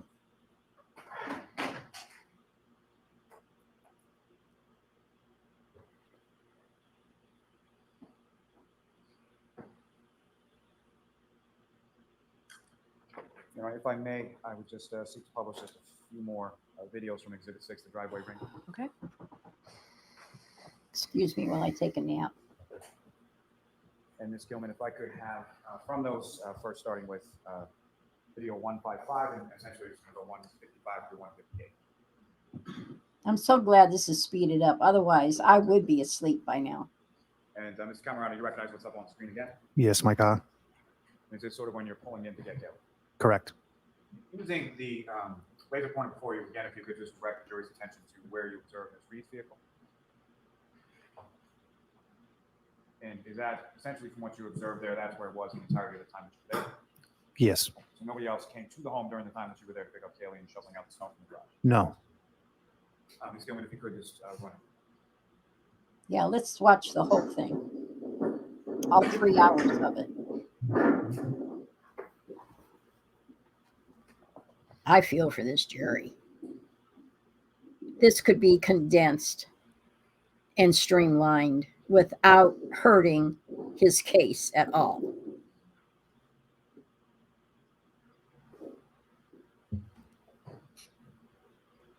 In my opinion. But I'm just a snarky juror. What do I know?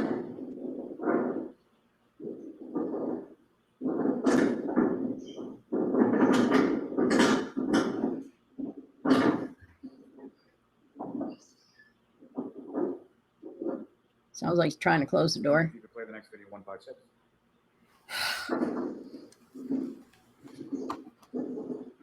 I think I'll play solitaire on my other computer.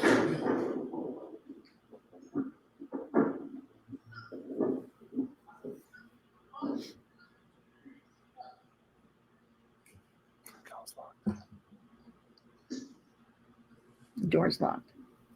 I think is what he just whispered. He's reliving it. Just in time for them to stop it.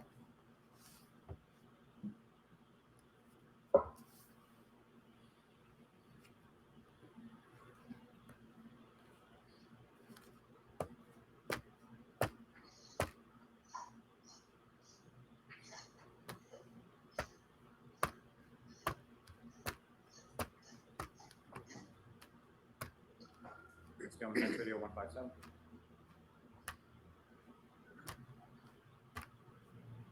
I don't know why the defense isn't objective.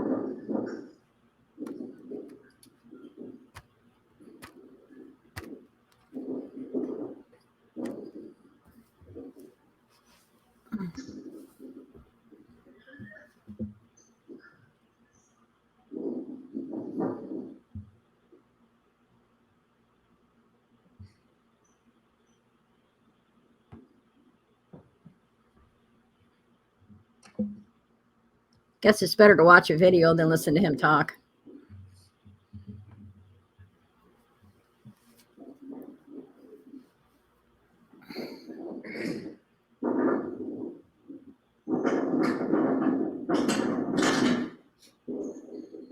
Again, we can't tell what's making the noise. Let's go in video 158.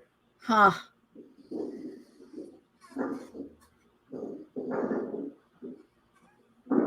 Talk about redundancy. Let's talk about redundancy. Would you consider this redundant? To be playing the same thing over and over. This angle and that angle on this wing and that way.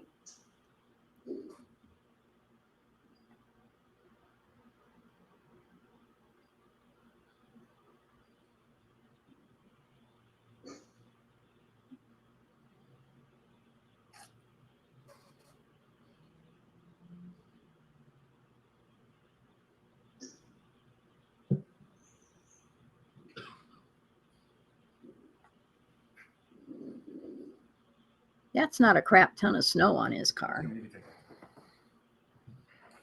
So, Mr. Camerano, what was just in those last 4 videos that were played before the jury? Is that essentially the process that you were describing as far as yourself and Kaylee trying to get the garage door down? Correct.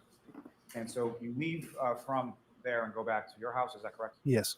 And where does sort of you and Kaylee go once you get inside? We go into the house. We're in the kitchen in my house, and my daughter. We get my daughter up. And your daughter then sort of hangs out with Kaylee for a period of time? Correct. They go downstairs and they're hanging out. And at some point in time, how does Kaylee leave your house, or where does she go? I take Kaylee home. And why is it that you take Kaylee home? About what time is it, if you know? I don't know what time. Paul had called me. And by Paul, who do you mean? Paul O'Keefe, John's brother.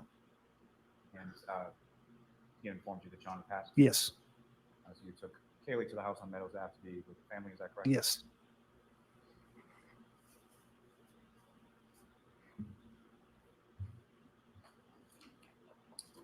Thank you very much, sir. Thank you. Mr. Jackson. Thank you.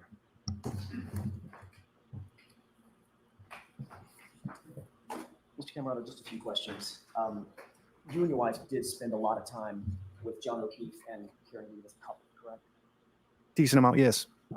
Would you consider John one of your best friends? A good friend.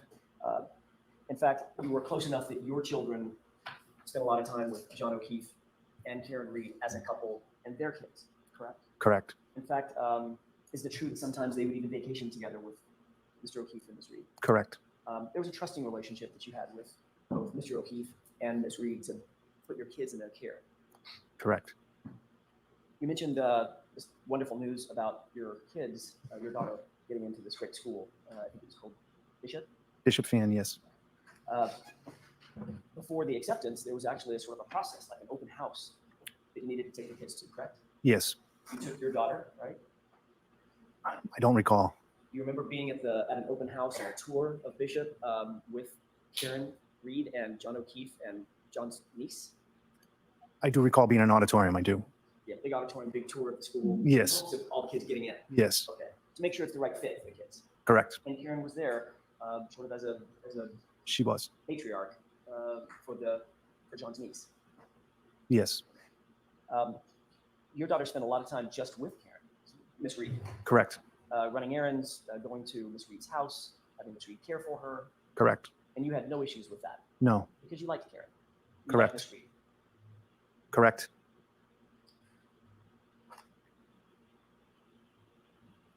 It was probably, did you say once a week that you would hang out with and socialize with Miss Reed and Mr. O'Keefe?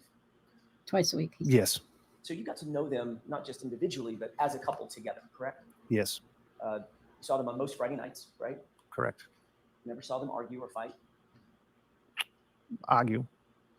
Matter of fact, one time you were asked about this in front of a grand jury, and you said, I wouldn't even call it bickering, it would just banter together. I guess so, yes. You never heard Mr. O'Keefe complain about Miss Reed or vice versa? No, I did hear him complain about like when when Karen would buy like very nice things for the kids, like he wouldn't like that, stuff like that, or take the kids to get their nails done or something like that. So maybe spoiling children. Yes, a little bit. yes, Certainly nothing to suggest that there was any abuse or anything like that. It was just a matter of fact. correct, correct. Mr. O'Keefe had an idea about how to raise children that was maybe a little bit more modest than Miss Reed did. Correct. So you described earlier at another hearing, you described a situation in which Miss Reed got a very expensive sweater for Mr. O'Keefe's niece. Correct. And Mr. O'Keefe's response was, well, I wish he hadn't done that. That's spoiling that little girl. Yes. You would agree there are worse things in the world than spoiling a child. Correct. I'll let it stand. You never heard Mr. O'Keefe even hint at the idea of breaking up with Miss Reed. Not that I can recall. I want to turn your attention to January 28th, if I could. We saw a video, and you explained what was happening in the video, where some cars were being jostled around. That was Mr. O'Keefe actually moving his car to facilitate Miss Reed bringing her car over to his house to put it in the garage, correct? Yes. Kind of a chivalrous thing to do for your loved one. Yes. Didn't want her to be out in the snow if it was going to be a heavy snow, is that right? Correct. And the idea was that even that weekend, he intended that Miss Reed would likely be with him and the family for the entirety of the weekend during that blizzard. Correct. So she'd have a nice warm place and a dry place to put her car. Yes.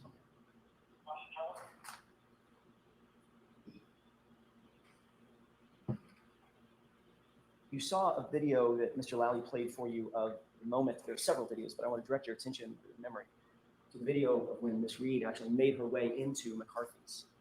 Yes. You have that scene in your mind? Yes. You saw in the video when Miss Reed actually walked into the location how Miss Reed and Mr. O'Keefe greeted each other, Objection. I'll allow it. correct? Yes. It appeared that that was quite an affectionate greeting. Did you agree? Objection. Do you agree with that? They kissed. Yeah. Would you consider a kiss affectionate? Yes. They hugged each other, correct? I don't recall. Mr. O'Keefe put his right arm out and Miss Reed sort of nestled into his embrace, Okay. and that's when he kissed her? Yes. Okay. They seemed happy to see each other. is what I'm Yes. saying. You didn't observe while you were at CF McCarthy's with them, you didn't observe any arguing or bickering between the two of them? No. Matter of fact, they were sort of the normal, affectionate, laughing, happy couple that you were used to seeing, correct? Yes. There didn't seem to be any tension between them at CF McCarthy's, is that right? Not that I recall. All right. I want to just ask a couple of more questions. During the span of time that you knew them to be together, would you describe their relationship as being normal and caring? Objection. I'll sustain that. I want to just draw your attention to the month before Mr. O'Keefe's passing. Would you describe their relationship to be normal as far as you knew it to be? Yes. And on the day before Mr. O'Keefe's passing, would you describe their interactions to be normal and caring and affectionate? Yes. That's all I have. Thank you. Okay. Anything, Mr. Lally? No redirect, Your Honor. All right, Mr. Camerano, thank you very much. You're all set, sir. Yes, thank All right, you. jurors, why don't we take our morning recess? We'll take 15, 20 minutes. Jurors, if you'd fold and close your notebooks, placing them on their chairs, taking your belongings. All rise, jury out. So what time? Oh, no wonder it's not moving. Using the wrong mouse. Okay. First of all, we can do this and get rid of the fan. 15 minutes. Let me check and see. Oh, geez. I guess we should keep going.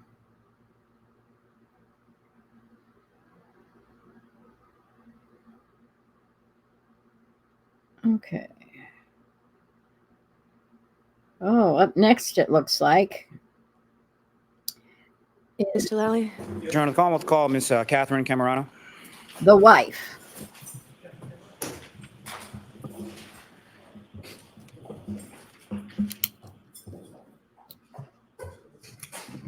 Eighteen is Catherine Cameron.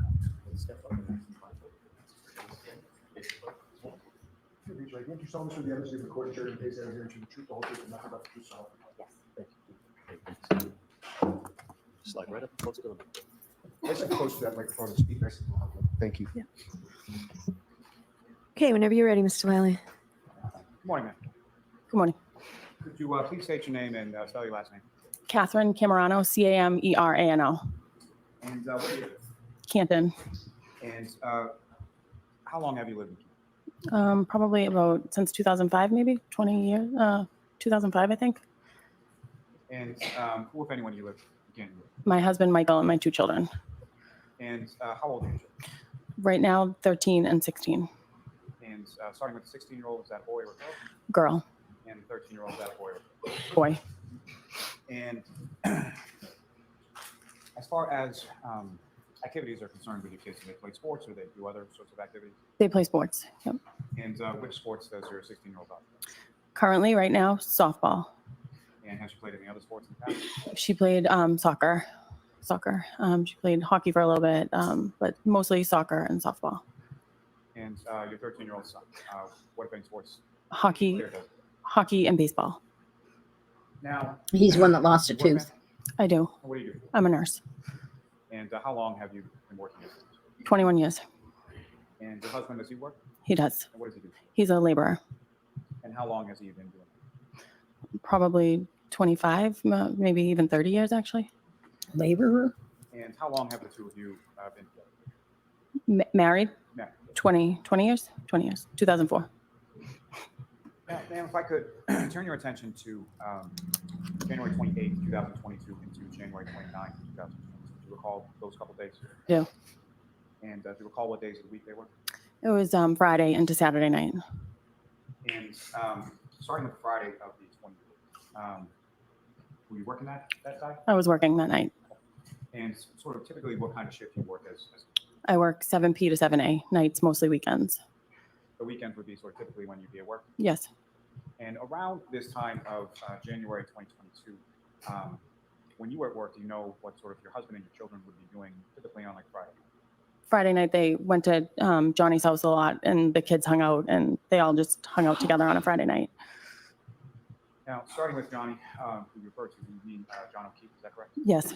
How is it that you came to know John O'Keefe? My husband got introduced to him, and then the girls started hanging out probably 2018, 4th grade. The boys around the same time when he moved to Meadows, probably around that time. And so Mr. O'Keefe, he had a niece and a nephew of who he was a guardian, is that correct? Correct. And he had a niece named Kaylee and a nephew. Yes, we know Correct. this. And they lived with him, is that correct? Correct. Now, with regard to his niece Kaylee and your daughter, how do they know each other? They first met on the soccer team, probably soccer. Yes, they met soccer 4th grade. Or was it it could have been basketball. She played basketball when she was that little, Madeline. Basketball team, 4th or 5th grade. And then quickly by the 5th, 6th grade, they were like best friends attached at the hip. And as far as Mr. O'Keefe's nephew Patrick, in relation to your son, were they the same age as well? They were. They played baseball together. And outside of baseball, were they friendly as well? Yes. And so a typical Friday night would be you were at work and your husband and the kids would go over to Mr. O'Keefe's house. Correct. You knew where Mr. O'Keefe's house was? Yes. And where was that? On Meadows Ave. About how far away from your house was Mr. O'Keefe's house on one side? Maybe 2 miles, maybe. I don't know. So fairly short distance? Yes. Now, with regard to this specific Friday night, January 28th, you were at work and you know what sort of the plan was with reference to the rest of your family? Michael, my son was going to play with a friend of his, a school play in the town, and Michael was going to Johnny's with Madeline, my daughter, and they were gonna hang out there for the night, and Michael and Johnny were gonna potentially go out. Now, with reference to your daughter and Mr. O'Keefe's niece, Kaylee, what, if anything, around specifically to that day, what, if anything, was sort of going on with them and their school? They had just got into Bishop Van High School that day. And at this time in January 2022, what grade were they in? They were in 8th. They were going into 9th that September. And so they had been accepted to this private school, Bishop Van, and got their acceptance letter. We know Yep. this. And what, if any, conversations do you recall having with Mr. O'Keefe in reference to that on that day?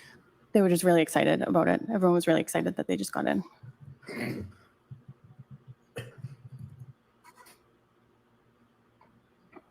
Can I slap him? Now, at some point, well, beyond sort of, if you could just sort of describe the nature of your relationship, and by you, I'm using plural as far as you and your husband, with regard to Mr. O'Keefe. He was our friend. He was really good to me and my kids. And as far as the kids were concerned, what, if any, sort of interplay did you have with regard to his kids, and he have with regard to I worked weekends and he would take my kids to sporting. I would do a lot of the stuff during the week if I was around the practices, and him and my husband would always do the games. The kids used to call them my two dads. It was like they had a lot of fun together. It was like a well-oiled machine.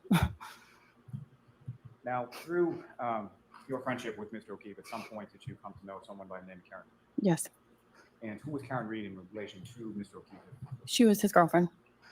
And just to be clear, when we're talking about Karen She's Reed, about to cry. Ms. Reed in court, I do. could you just identify as to which she's seeking or an article? Yeah, she's right there. No, just ask the record to reflect identification of the defendant. Yes. Now, with regard to the defendant, prior to this date of January 28th, 2022, about how long had you known her? Whenever they started dating, probably 2 years. During COVID.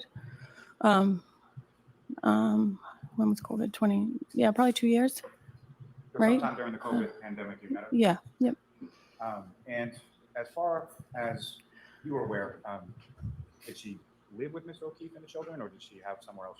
No, she had a house in Mansfield, but she stayed at Meadows a lot.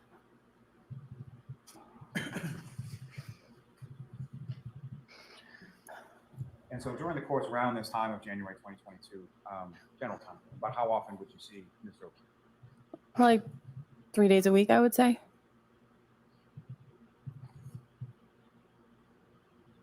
And sort of typically when you would see him, would that be sort of a game or Oh, house your house? anything, drop off, pick up, his house, games, anything. Now, as far as Mr. O'Keefe and Ms. Reed were concerned with regard to you and your husband, what, if any, socialization did you have sort of outside of the kids? Yeah, we went out to eat. We went to a comedy show. I would socialize with them. About how often would you do that? Well, the kids were around mostly, but maybe a few times. I feel like the kids were usually always around. Now, at some point, did you become aware that your husband and Mr. O'Keefe had gone out that evening? Yes. And how did you become aware? I don't know. Either Michael told me or my daughter told me. One of them told me. I forget who. And do you know where your husband went that night? I don't remember if he told me exactly where he went. And at some points, you're still at work. You're working an overnight. Is that correct? Yes, And the rest of your family, being your husband and kids, they came home at some point. they did. And how do you know sort of when or how they came home? I have an alarm on my house, so I know when somebody opens the door. I can check at work, and it alerts me if the door's open, if the alarm is on, off, who puts it on, who puts it off, what doors are open, when the alarm is rearmed, and if I usually don't allow sleepovers, and even if I did, my husband would have called me at work. So fair to say there's a rule within your house that sleepovers don't happen unless you approve. Yeah. Now, at some point, I'm going to turn your attention now to the morning of the 29th. At some point, while you were at work, did you receive a call from someone? Yes. And who, if anyone, called? Karen. And about what time was it? Probably between 4 and 5. And what, if anything, did the defendant say to you when she called you around? What 4 or if 5? anything? She was just screaming, "Where's Mike? Where's Mike?" And was that a typical sort of situation that you would get a call from the defendant at that time? No, not at all. And the screaming that you heard, or the phraseology of "Where's Mike," is that something she said once, or more than once, or something? She just kept saying it. She just kept saying, "Where's Mike?" And what, if anything, did you say in response to that? I was just like, hold on, calm down. And as I was doing, I was rechecking like the alarm. I said, he's home with the kids. Let me call him. And at some point I hung up. I called my husband, like, I don't know, probably it felt like 100 times. Now, you're at work when you get this call, is that right? Mm-hmm. Do you recall sort of where you were, what you were doing when you got the call? I was getting ready to draw like morning lab, so I knew it was between like 4 and 5 a.m. somewhere early in the morning. As far as this sort of screaming, as far as "Where's Mike," what, if anything, did the defendant indicate as to why she was asking? John didn't come home. And from your knowledge of John O'Keefe, was that something that was normal or not? No.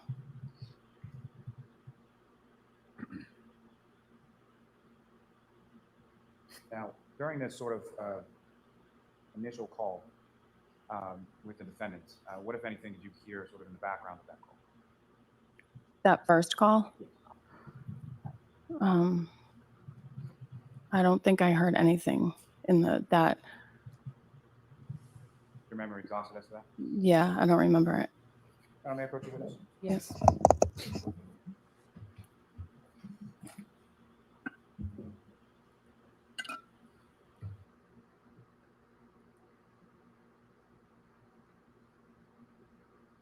Down to yourself. Okay.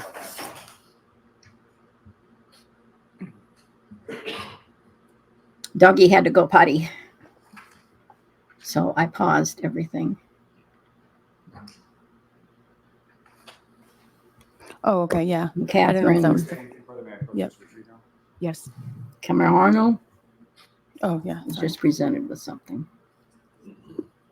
So, Ms. Camerano, after reading what I just placed before you, is your memory refreshed as to what, if anything, you heard in the background of that Yeah. initial call? I could hear Kaylee in the background. And you hang up on that call, and then what did you do? Call Michael. And At any point when you're calling Michael, I think you said you felt like it was about 100 times. Did your husband Michael answer the phone? he never answered. No. And so after you called your husband many times, he didn't answer. What did you do? I called either Karen's phone or Kaylee's phone back. I texted John, I think, twice. And then I could, whoever's phone I called, I could hear Jen in the background, that someone had called Jen too. So you were speaking on the phone with either the defendant or Kaylee, correct? Yep. And you could hear someone named Jen in the background? Yep, I could hear her in the background. And when you say you could hear someone... Like it sounded, sorry. No. So just as far as Jen, who is it? Jen McCabe. She was one of Madeline's basketball coaches, so I know her voice. Heard her sort of voice on the sideline? Yeah, yep. Did you know her personally at all? I knew her as Madeline's coach. And at some point you were talking to Kaylee on the phone, correct? Yes. And what is it that you were saying to Kaylee about? I was just saying to her, is everybody okay? And she said they're gonna go out looking for him. I think she said they were gonna go out looking, or she went out. She's gonna go out. No one knows where he is. And then I think I like hung up with her. And then at some point I maybe texted Kaylee or called, and I said, is Karen out alone? And she said, no, she's with Jen and Kerry. So I said, okay, as long as they're not alone. Now, the second phone call, you're talking to Kaylee, and you can hear the defendant talking to Ms. McCabe, is that correct? Yes. And you hear one side of the conversation or both sides of the conversation? I don't really recall exactly. I don't. I felt like it was just like a lot of like screaming, like he's not home. I don't really recall 100%. But as far as the screaming that you heard that he's not home, do you recall whose voice that was that you heard saying that? It was Karen. And beyond that, as far as the conversation that you overheard what, if anything, specific about that conversation in addition to that? I don't. And while these phone calls are going on, again, you're at work, correct? Correct. So what is it that you're doing sort of in relationship? Will you stop? Jeez. I'm trying to like in between draw labs for my patients, and then I'm like going in the back room, texting or calling, and then I'd go back out to the desk, out to the patients. You mentioned that the defendant was sort of screaming when she was talking to you on the phone. Mhm. And in the background.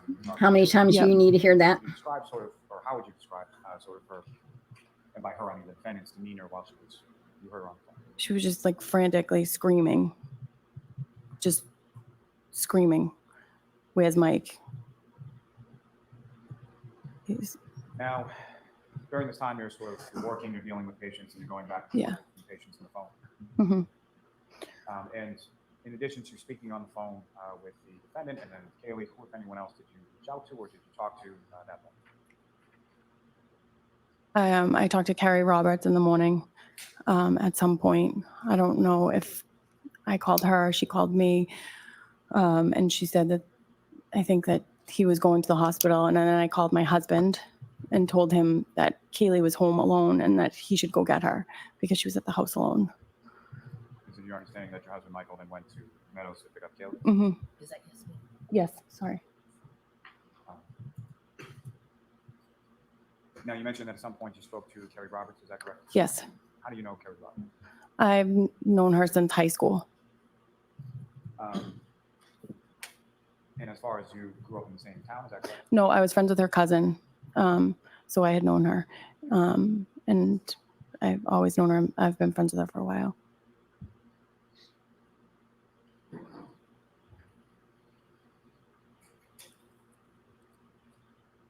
I forget what the question mark is with Carrie.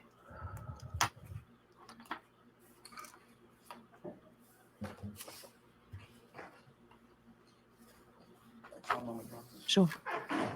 May I approach the witness, Your Honor? Yes. Please, Mr. Prosecutor. Finish it up. I'm going to show you what's been previously marked as Exhibit 48. And before I do that, I just need to show how we're showing. No, that's all. No more cookies for you. I got you more water. May I approach, Your Honor? Yes. Oh, gosh. It's been marked as Exhibit 48, specifically on page 22. With respect to that box, white box sort of on the page, you see a listing as sort of participants of that conversation? Yes. That's a text conversation. Yes. And who is sort of listed as the participant within that conversation? Katie Camerano and JJ. And is JJ another sort of name or nickname for John O'Keefe? Yep. And the content, Okay. essentially, there's two blue bubbles on the bottom of that page. Is that correct? Correct. And do you recognize the content of those bubbles? Yes. And what do you recognize those? My text messages to him. Those are text messages just testified about as far as sending to John that morning. Correct. And both of them are from you with no response from Mr. O'Keefe. Correct. And about what time are the two text messages sent to Mr. O'Keefe according to that document? 5:10. May I approach this for retrieve now? Yes. Why do we need to know this?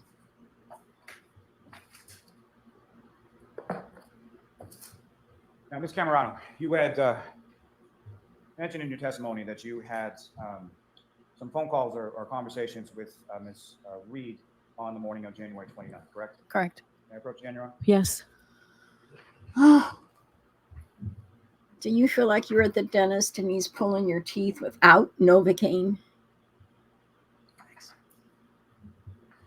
Showing you another document there. Mhm. As if you're going to look at that and look up and finish.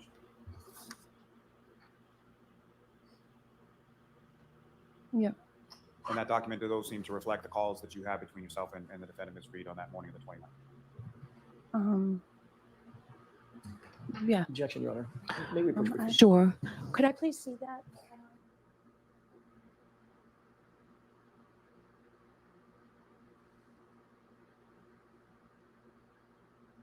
Can the pain stop soon?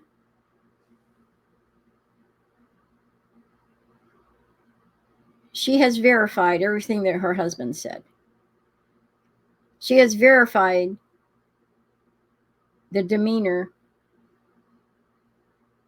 that Karen, the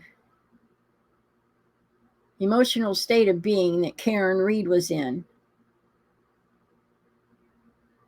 Verifying the time that she said she was out looking for her boyfriend. Thank you. What else? Let's just keep twisting the knife in these people. And so, Ms. Camerano, from that document, does that seem to be the phone calls and timing of the phone calls between yourself and Ms. Reed that morning? Okay. Yes. May I approach again, Your Honor? Yes. I'll want to see introduce in a minute the next exhibit. Any objection, Mr. Jackson? Not at this time. No. All right, thank you.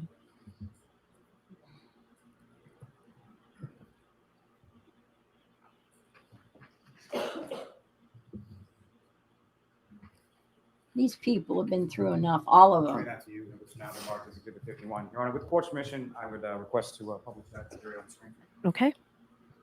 Why?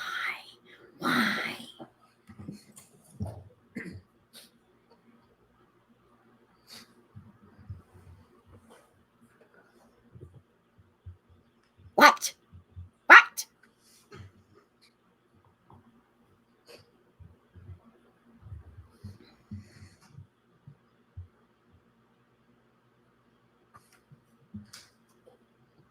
Thank you, Ms. Camerano.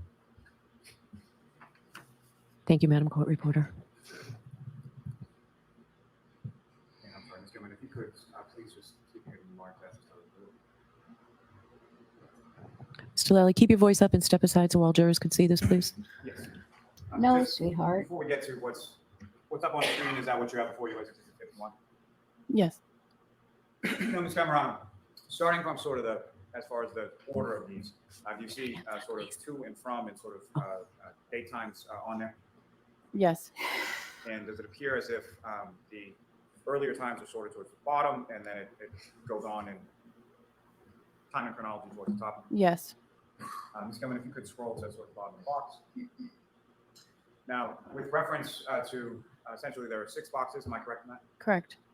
And with regard to box 6, if you could just tell the jury sort of. It says 1/29/2022, 4:49 a.m. to Katie Camerano, answered 2 minutes and 51 seconds. And the box above that, number 5. From, it looks like I called her at 4:56 on 1/29 for 2 minutes and 57 seconds, answered. And the box above that, number 4, please.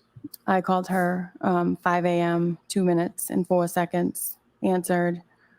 And then I called her again at 5:32 for 8 seconds. That was answered. And then I called her again at 5:34, was missed. At 5:34 was missed. And then I called her again at 6:44 and 49 seconds, and that was not answered. Thank you. May I approach just to retrieve, Your Honor? Yes. You can take that down. Thank you. Now, with respect,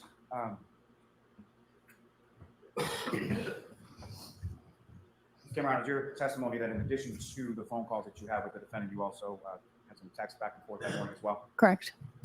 And Your Honor, may I approach? Yes.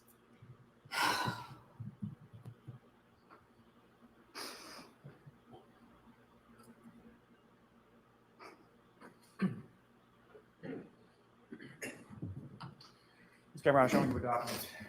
Asking if you could just take a look at that and look up when you're finished.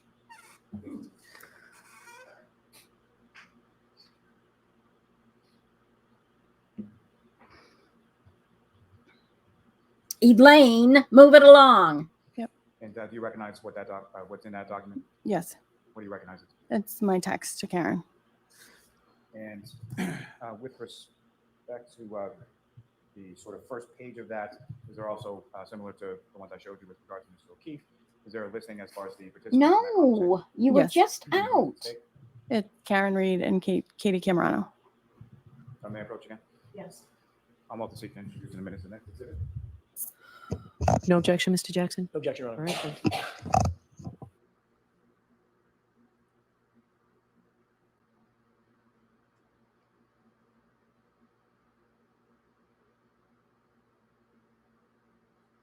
Okay. I'm back.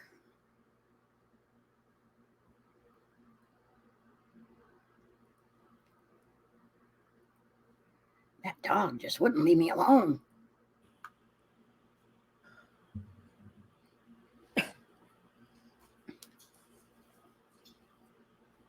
Camerano returning what's now been marked as exhibit 2 to you.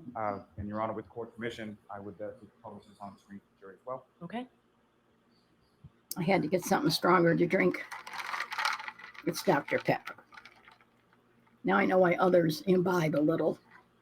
Now, Ms. Camerano, if I could direct your attention to sort of content of this, there's blue bubbles and green bubbles, is that correct? Correct.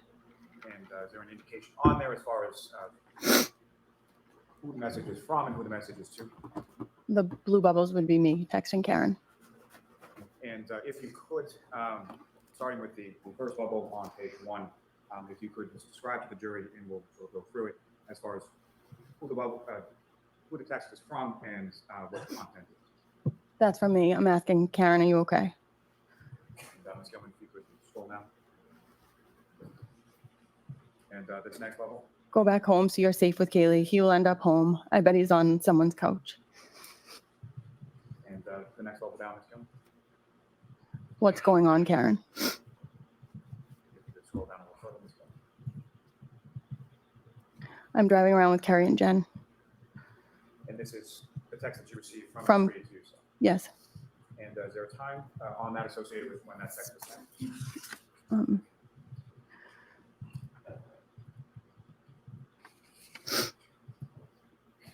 I can't read that from there. 5:53, does it say? 5:53 a.m., is that correct? 5:53, yes. Ms. Gilman, if you could scroll down to the next message. Okay, is one of them driving? And just to be clear, this is you texting. Ms. I'm Reed. texting Karen, yes. Is one of them driving? And then, And why were you texting that, or why were you concerned about that? because she was so hysterical, I didn't want her driving. And Ms. Gilman, if you could scroll down to the next message. Because they cared.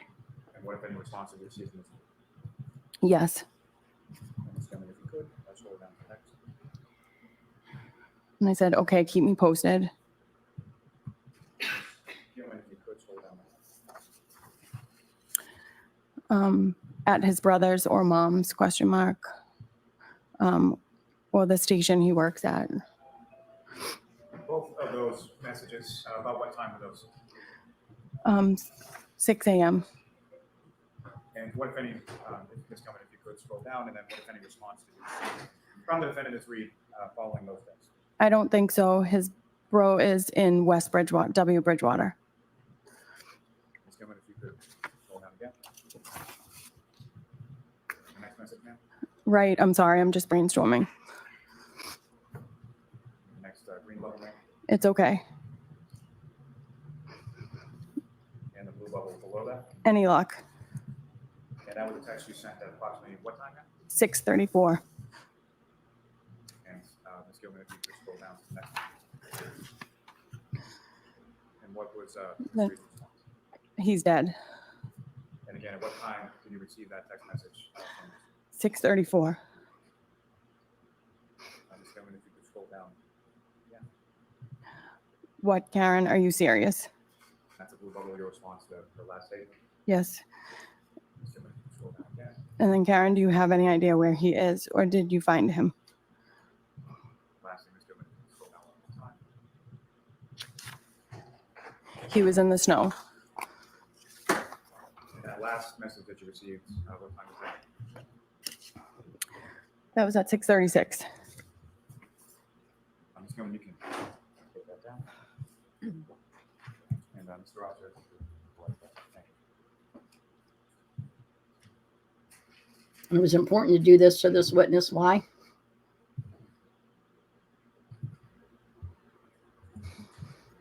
Following that text message, the last one about 6:34 a.m., what, if any, other communication did you have with the defendant that morning? Nothing. What, if any, other communication did you have with the defendant since then? None. Now, as far as any of the other people that you spoke of, as far as talking to that morning, Ms. Roberts or Kaylee, did you have any further conversation with them in regards to what was going on? No.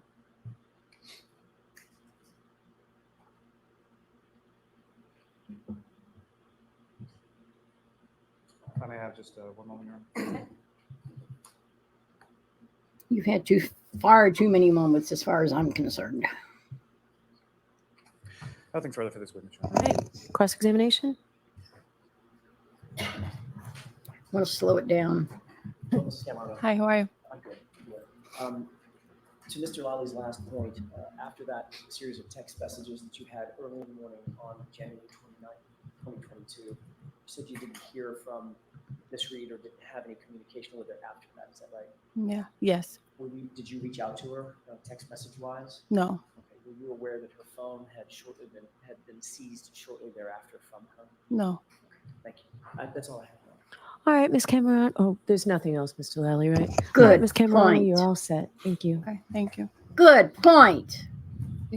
She just assumed and didn't know that. Your next witness, Mr. Lally? Yes, Your Honor. The Commonwealth will call Mr. Curt Roberts to the stand. That's the guy that was also at the bar. Oh, God, we got to go through this again.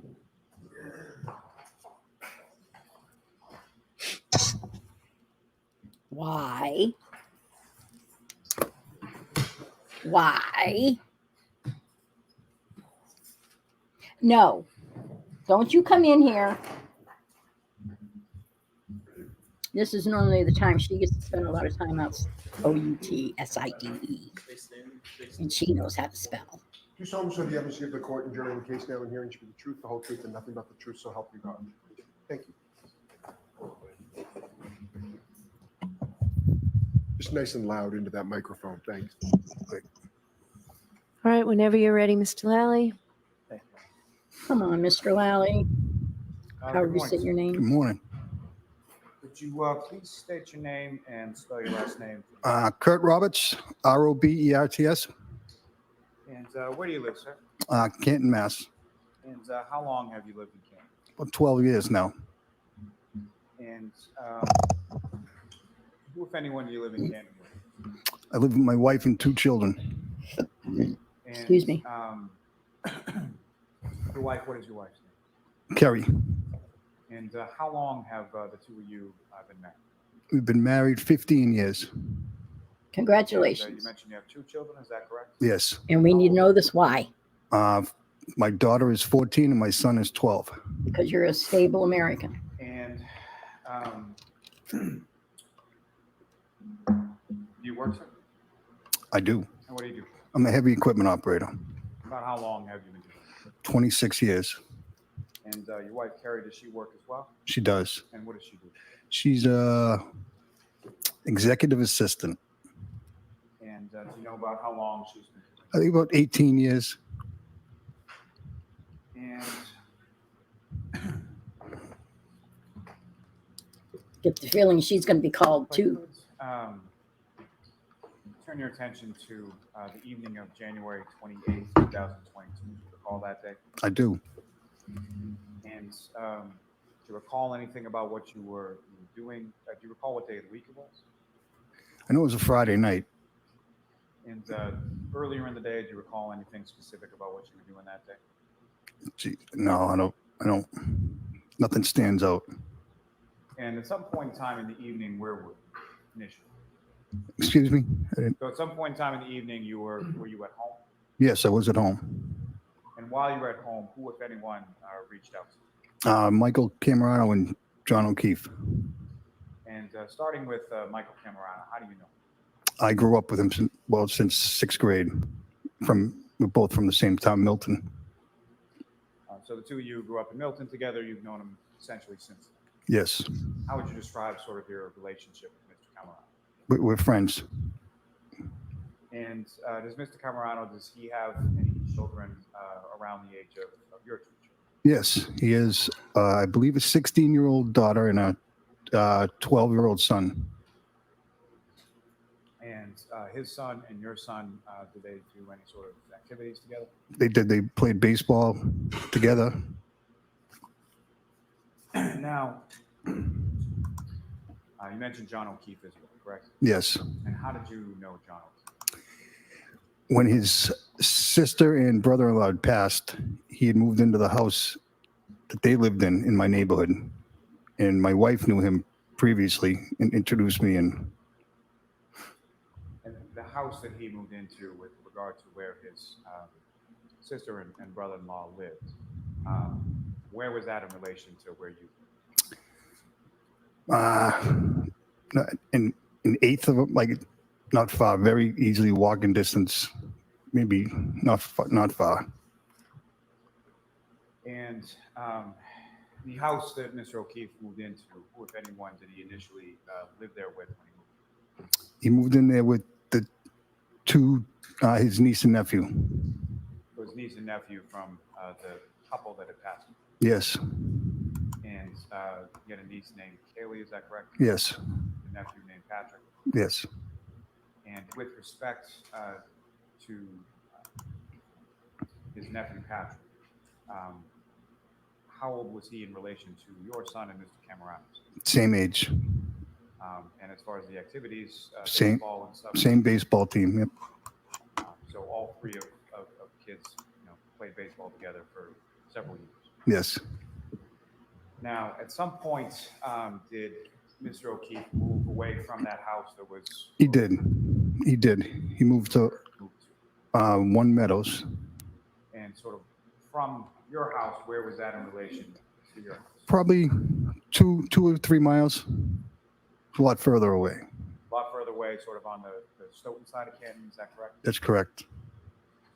And do you recall about what year it was that the kids moved over to Meadows? Oh, maybe 2019, maybe. I'm not sure of that. Now, at some point, over the course of through your knowing Mr. O'Keefe, did you come to know someone by the name of Karen? And when was it in relation to January 28th, 2022? About how long before that was it that you met Karen? Probably maybe a year or two. About a year or two before? Yes, I don't recall exactly. Do you recall when it was that you first met? I think she might have came to my house, maybe with John. Now, as far as he should already know the answers to these, not the witness, but the prosecutor. I don't understand. Who was Miss Reed to Mr. O'Keefe? Oh, girlfriend. Sorry. Nothing is your fault. It's entirely my question. Okay. So yeah. With respect, and just so we're clear as far as we're talking about, do you see Miss Reed in the courtroom today? Yes, I do. If you could just identify as where she's seated or an article of clothing she's wearing. She's seated right there. And again, just as a record reflect identification. Yes. By the witness. Thank you. Now, as far as their relationship, that, and by they, I mean Mr. O'Keefe and Ms. Reed, is that something that you talked to Mr. O'Keefe about? No. And sort of vice versa, as far as your relationship with your wife, is that something that you talked to Mr. O'Keefe about? No. Now, with regard to no, they talk sports and work. January 28th, 2022. You mentioned at some point that Mr. Camerano and/or Mr. O'Keefe reached out to you. They did. And what was that in regard to? What was that conversation? They reached out. They were at McCarthy's, the bar in Canton Center, and they wanted me to come up. And I was sick, I didn't want to. I wanted to stay in because there was a storm coming. And then he called me a pussy, and sorry, I can't let that happen. So I had to go. Fair enough. So I had to go up there, and Do you recall who it was that called you that? it was Michael Camerano. Let the record reflect. Okay. You received that text and you go to CF McCarthy's, is that right? That's right. And you mentioned that's in Camden Center. Yes. And about how far a drive is that from your house to CF McCarthy's? 2.5, maybe 3 miles at best. And do you recall about what time it was that you received that now infamous text and you go make your way to CF McCarthy's? Yes, it was about 20 past 8. Is that a place that you had been to before? Not often, but I have been there before. When you arrive to CF McCarthy's, who, if anyone, that you know is sort of there when you get there? John O'Keefe and Michael Camerano. And if you Excuse could, me.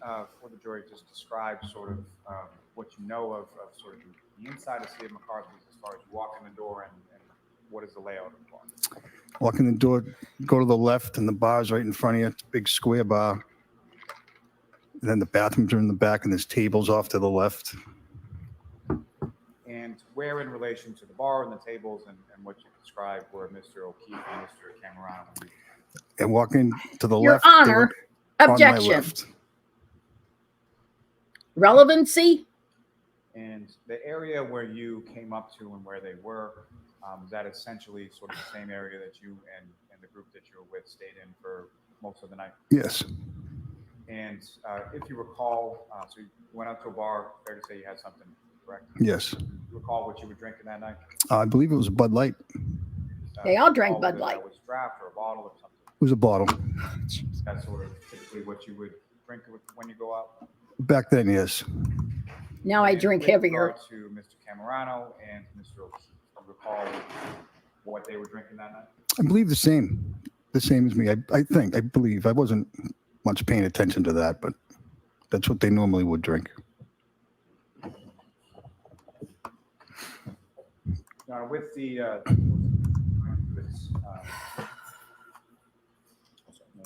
Relevancy?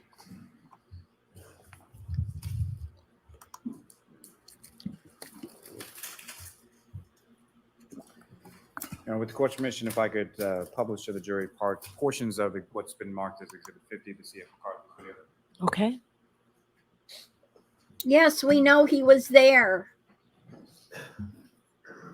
And we need to know again why. Now, Ms. Gilman, if I could ask for the second video. And if I could ask you to push it forward to 34 minutes and 10 seconds. He had a brown jacket on, didn't he?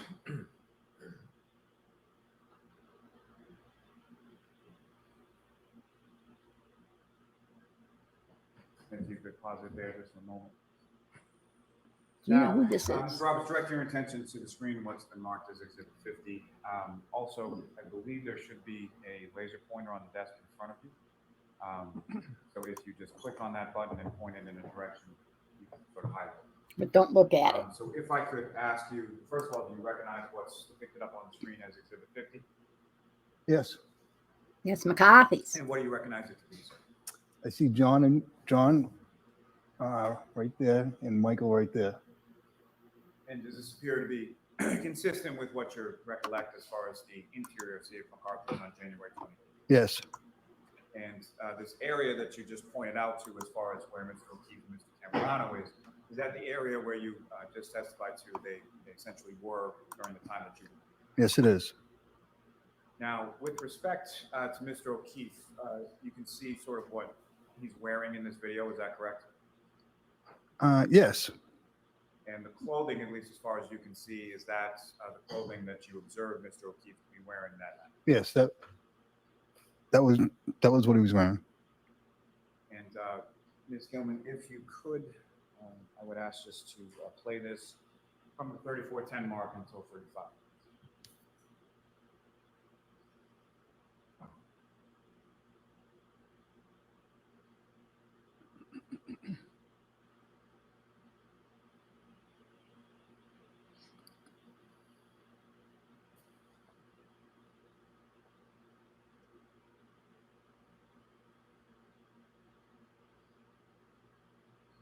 pause there just for a moment. There he is. The gentleman that just came in through the door, do you recognize him, sir? Yes, I do. And who do you recognize him? That's me. So It's a that was plaid the time that you were around. squares. I remember that. Yes. I'm just going to go ahead and just continue with another. Yeah, it is brown.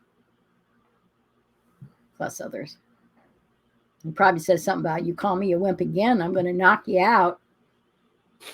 No, a pussy. Call me a pussy again, I'll knock you out.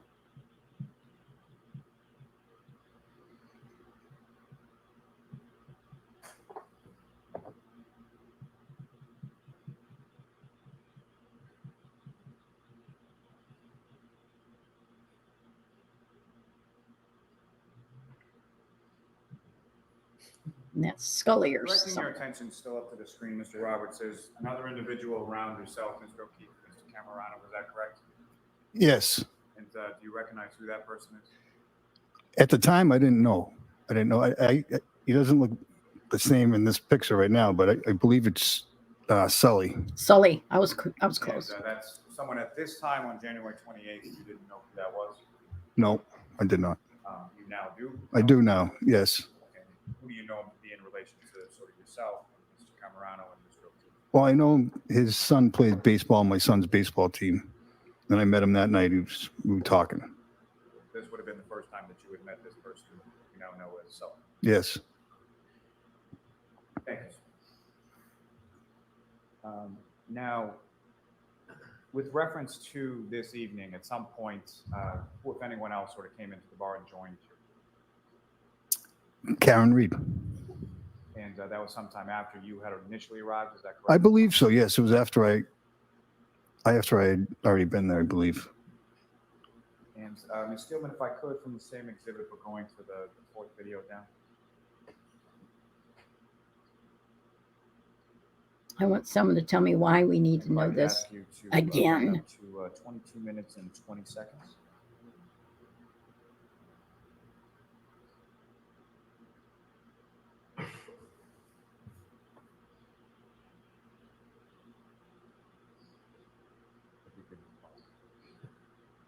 Now, as far as Yeah, let's not pause it on the hug and the kiss. Yes, I do. And if you could, just using that laser pointer direct the jury's attention. Where you see Right there. now, Mr. Roberts, you were fair to say a little reluctant to come out that evening. Is that correct? That's correct. And as far as timing, about how long was it that you stayed at CF McCarthy's before you left? It's a good hour. 1 hour. An hour or so? So I was home by about 10:15. I was home.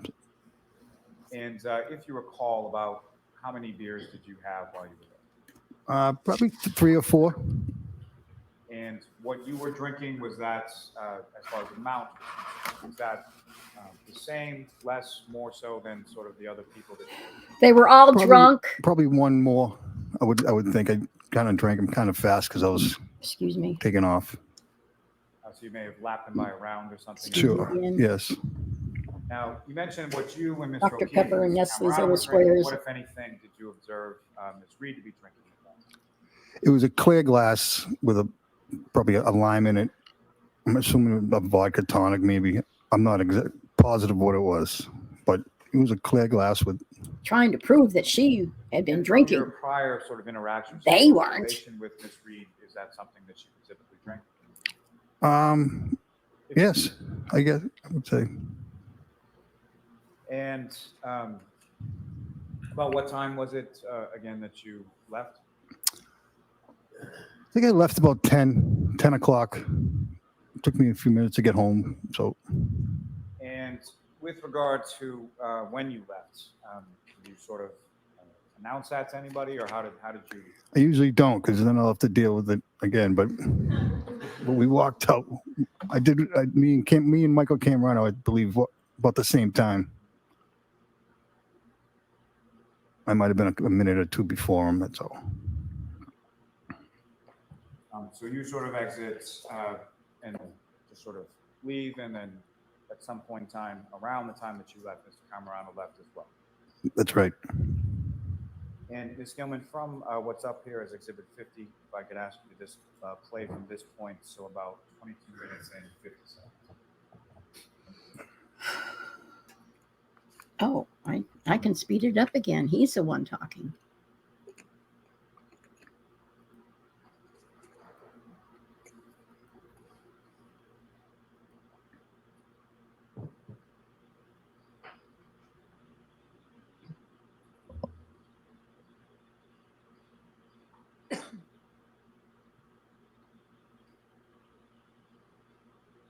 He said goodbye to her.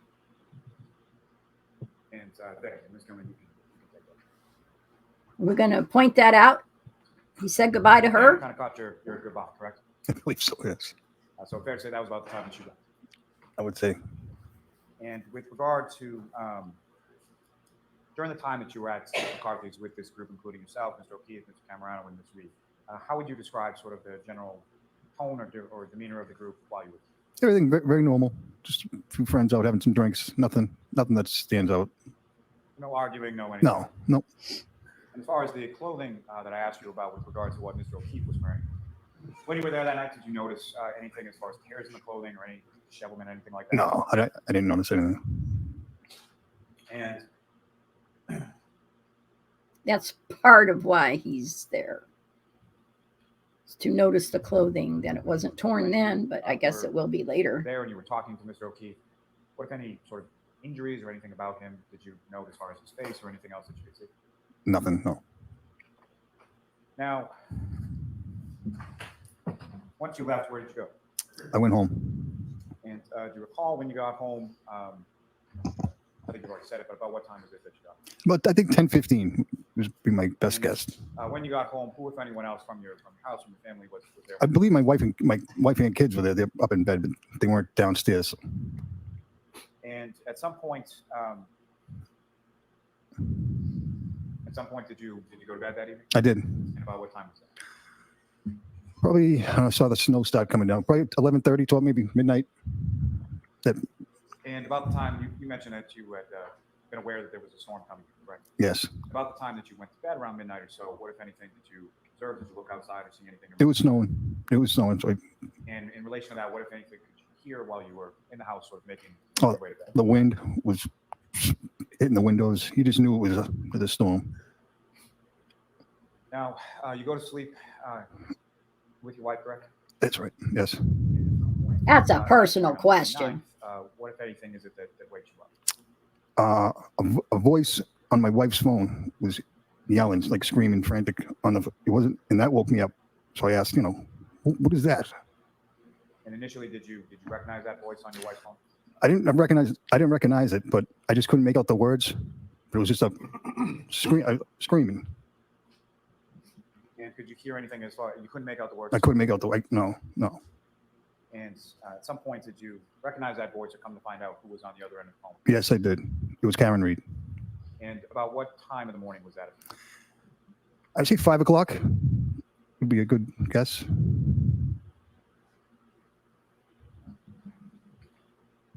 And as far as you wake up, you hear the screaming, what happened?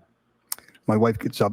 She starts getting crazy and then putting her clothes on and running out. I'm telling her not to go because the weather was pretty bad at that point. And of course, she goes. Ah. So you would continue to get dressed and go? Yes.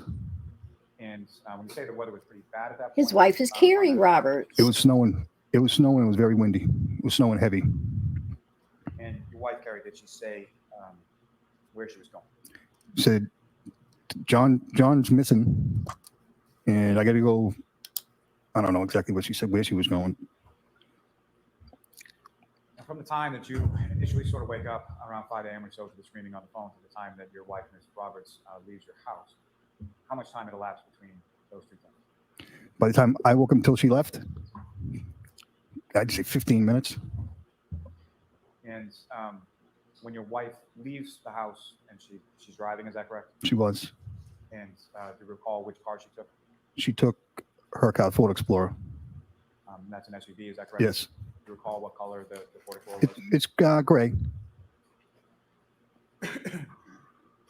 Now, after she leaves, when is the next time that you spoke to your wife? She called me on the phone. I forget. I can't really recall exact times now. They told me that they found John. He's in the ambulance. They bring him to the hospital. and she was going to get Mr. and Mrs. O'Keefe. And by Mr. and Mrs. O'Keefe, who did you understand that to? John's parents.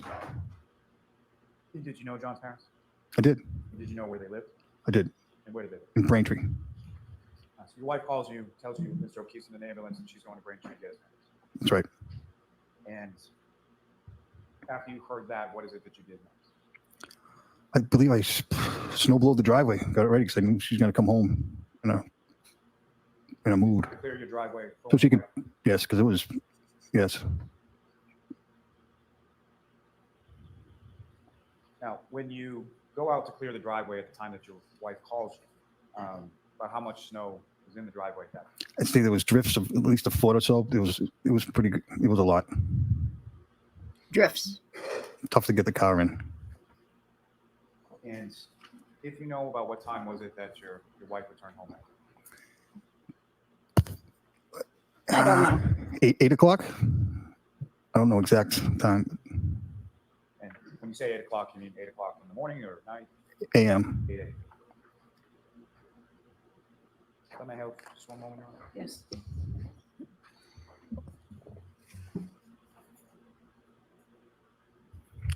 No further questions for this witness, Your Honor. All right, cross-examination. Thank you, Your Honor. I'll slow it down now.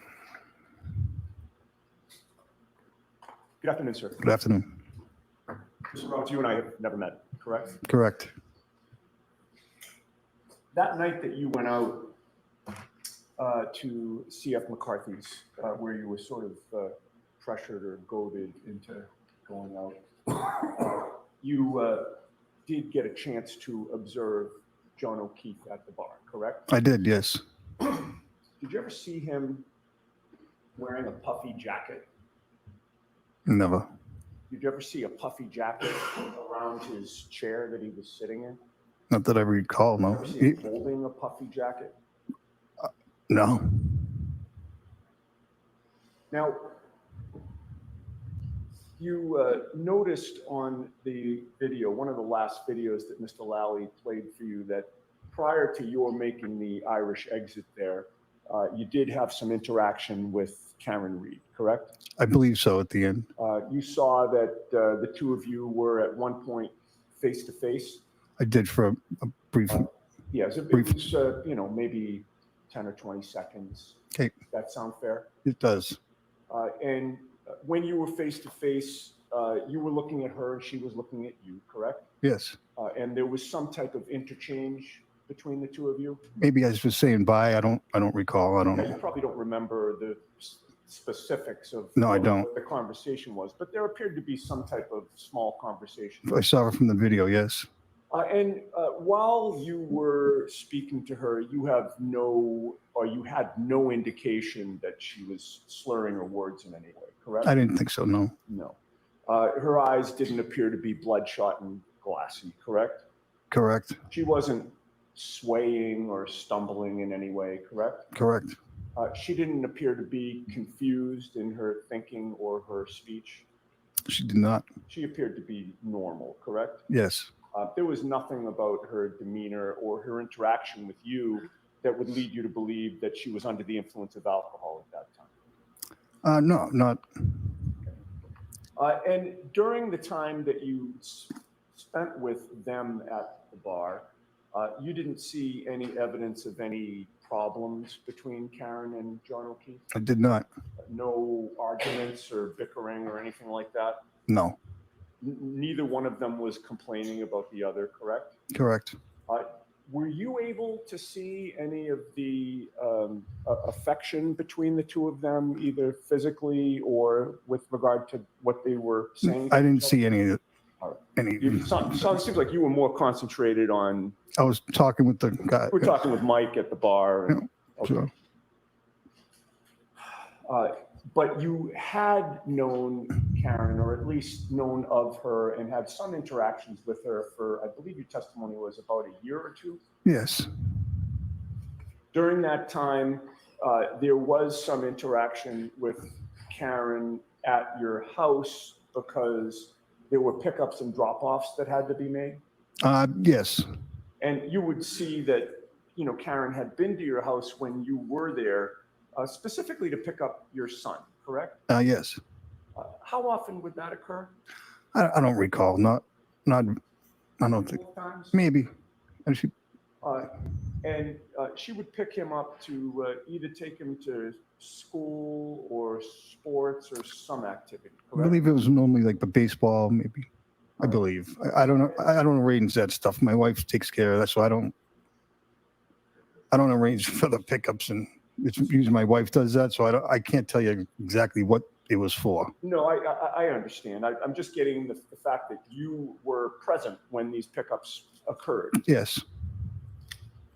And that would be because Karen was sort of shuttling, either Kaylee or Shuttling. to events, correct? Correct. And when there was an intersection specifically with regard to Patrick and your son, she would take both of them, correct? Yes.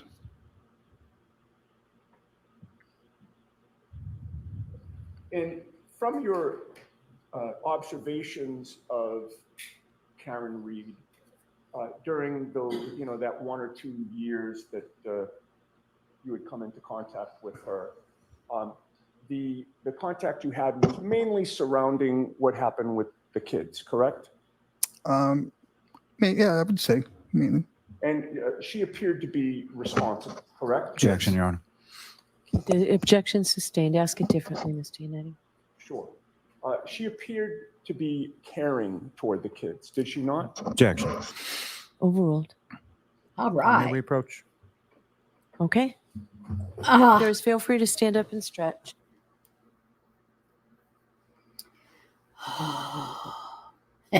I've got just the perfect thing for that.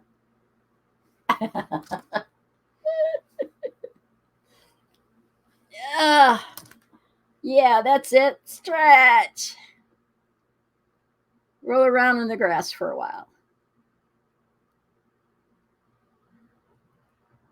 Works for me.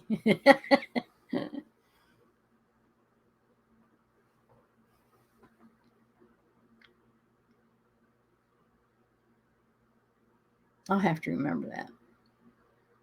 I got such a kick out of those.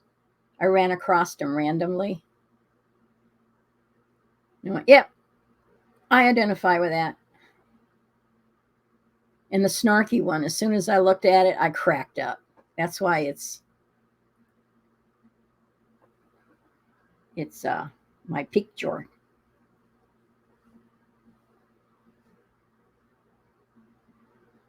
But it's so small that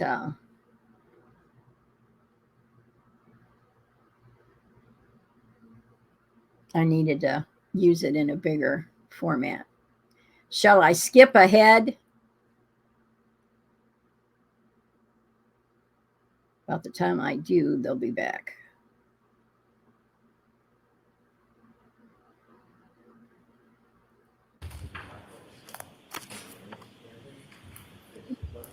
I went too far. See, I don't do this very well.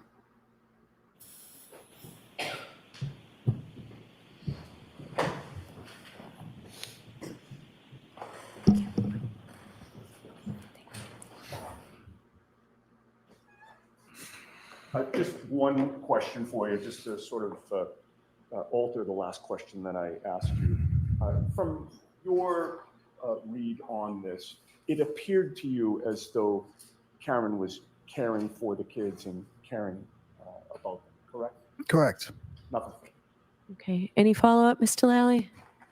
Briefly, just one question, sir. As far as your observations of Ms. Reed in regard to Mr. O'Keefe and in regard to the children, that was what you observed, correct? That's right. And so as far as what, if anything, went on behind closed doors or in their relationship, you come weren't really on. privy to that? I was not.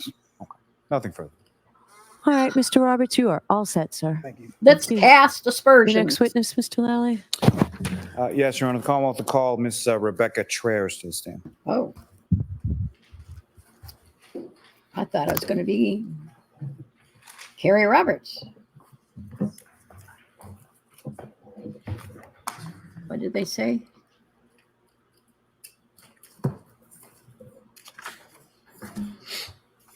Rebecca something.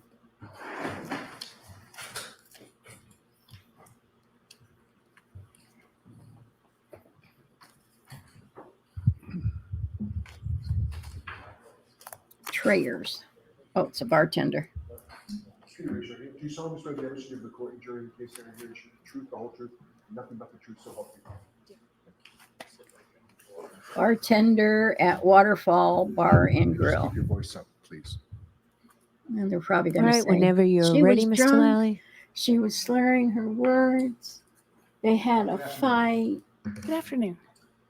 Could you please I'm state psychic. your name and just spell your last name for the jury? Rebecca Trayers, Trayers. Ms. Trayers, what do you do for work? I am a bartender. And where is it that you work as bartender? Waterfall Bar and Grill And where is that located? in Canton, Massachusetts. And how long have you worked there in that capacity? About 7 years. And in relation to where in Canton, Massachusetts is Waterfall located? In the center. And is there a typical sort of shift or nights that you would work in regard to working at the Waterfall? At the moment, it's like Thursday, Friday, Saturday nights. And when you work sort of the nights, what time is it sort of that you start and what time is it that you typically finish? The shift starts at 5 and we are by volume. So it's once like people start leaving, generally around 10 to 11. And sort of what is the latest that, based on volume, people are sort of hanging around in the bar? When do you sort of, last call, turn the lights on? 12:45 is the latest that we could do last call. Now, during the shifts that you work, about how many people, or like what does sort of the staff look like in regard to sort of your evening shift? For upstairs, there's typically like 2 of us with a couple of food runners. And with regard to entertainment, does the Waterfall have certain nights of entertainment, sort of live entertainment? Fridays and Saturdays. And what kind of entertainment would be there on Friday or Saturday? Bands. Is that sort of the same bands over and over? Or is it sort of different bands as it goes? They rotate throughout months. Now, were you working at the Waterfall in that capacity around on January 28, 2022? Yes. And let me ask you, stepping back for a second, just more general questions. What time does the Waterfall typically open? Open like 11 a.m. So basically 11 a.m. to 11 p.m. or based on volume when you close? Is that yes, ma'am? Yes, ma'am. Now, with respect to the Waterfall, if you could just sort of describe, I know it's located in the Canton Center area, but what kind of building is it? What, if anything else, is sort of around it? It's in a condo unit. So in a condo sort of complex? Yeah. And is there a parking lot associated with both the complex and with the Waterfall? Yes. And as far as entrances and exits, how many of those each are there? 4. And what is sort of the typical entrance that people would come in? There's typically 2, one in the front and then one on the back by the patio. And so the one by the front is, where is that in relation to the parking lot? It's right outside the parking lot. And so if I walk into that front door over by the parking lot and come in, can you describe for the jury sort of the layout or like sort of how many tables, what kind of tables that you observe there? When you initially walk in, you walk into like the lounge area. There's about 7 or 8 high tops and then probably 4 or 5 low tops. And then right beyond that is the bar area, which leads into the patio. And we have 2 back rooms also, but those aren't typically used. And as far as high tops and the low tops, starting with the low tops, about how many chairs would typically be around the low top? 4. And Do you have a diagram? 6 and 2. We have both. And where are the now, restrooms? is there, in addition to being a bar, is it also sort of a restaurant to serve food? Mm-hmm. Most bars sort of a, serve food. How is that staffed as far as the kitchen staff is? In the kitchen, there's typically 2 cooks at a time. That's downstairs. And maybe pretty well understood, but just as far as your duties and sort of responsibilities as a bartender, what is it that you do? I serve drinks and take food orders. Now, are there people, do you have sort of regular customers that come in on a fairly regular basis? Yes. I think he goes With too respect, far. To the bar. I could Is be that sort of full wrong, service but bar? I think he goes too far. What would full service be? 4 questions. Let me rephrase. So you have beer and wine, is that correct? Yes. And is there sort of mixed drinks and cocktails and things of that nature as well? Yes. Now, when it comes to the glassware that the Waterfall has, Where does that come from? Like, where do we buy it? Is that what you're asking? Typically a restaurant depot. And is there like a certain type of, well, let me start that. So if you're getting something that's either draft beer or wine cocktail, does the type of drink that you're ordering have any reflection in the type of glass you would receive? For the most part, yes. And as far as if you're, let's say, getting a non-alcoholic drink, how would that typically be served? In a pint glass. I'm sorry, what was the answer? A pint glass. Thank you. And if you were getting a mixed drink or a cocktail, how would that typically be? What kind of glass would that typically be served? In like a shorter one. And the shorter sort of cocktail glass, as far as the weight of that, would that be heavier or less heavy than the pint glass? The same. And as far as the sort of thickness of that cocktail glass, would it be thicker at the bottom or thicker at the top or something? We have different short glasses, but the bottoms are typically heavier in glasses. Now, How many millimeters thick is it? on that particular evening of January 28, 2022, do you recall whether or not there was any sort of musical entertainment in the bar that night? There was a band. And do you recall the name of the band or what kind of music they played? No. But it was a live band, is that correct? Yep. And when a live band is performing at the waterfall, where is it in regard to the layout that you were describing that band would typically set? When you walk into the building, it's left of the high tops. There's like a small alcove. We move tables for them. And once the band is done, what, if anything, do you do with that space once the band clears out? We put the tables back. Now,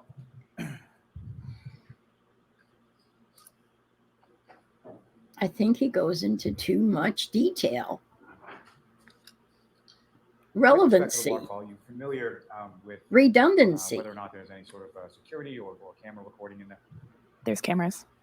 And as far as the cameras are concerned, you know sort of where they're situated in relation to the bar? For the most part, yes. And fair to say there's at least some interior cameras and some exterior, correct? Yes. And with regard to this specific evening of January 28, 2022, have you had occasion to see some of that video from that particular evening? Yes. More videos. You want me to approach? Yes. At this time, I would seek to introduce and admit as the next exhibit a copy of the surveillance video from the waterfall. Okay, is there any objection? No objection, Your Honor. Okay. Thank you.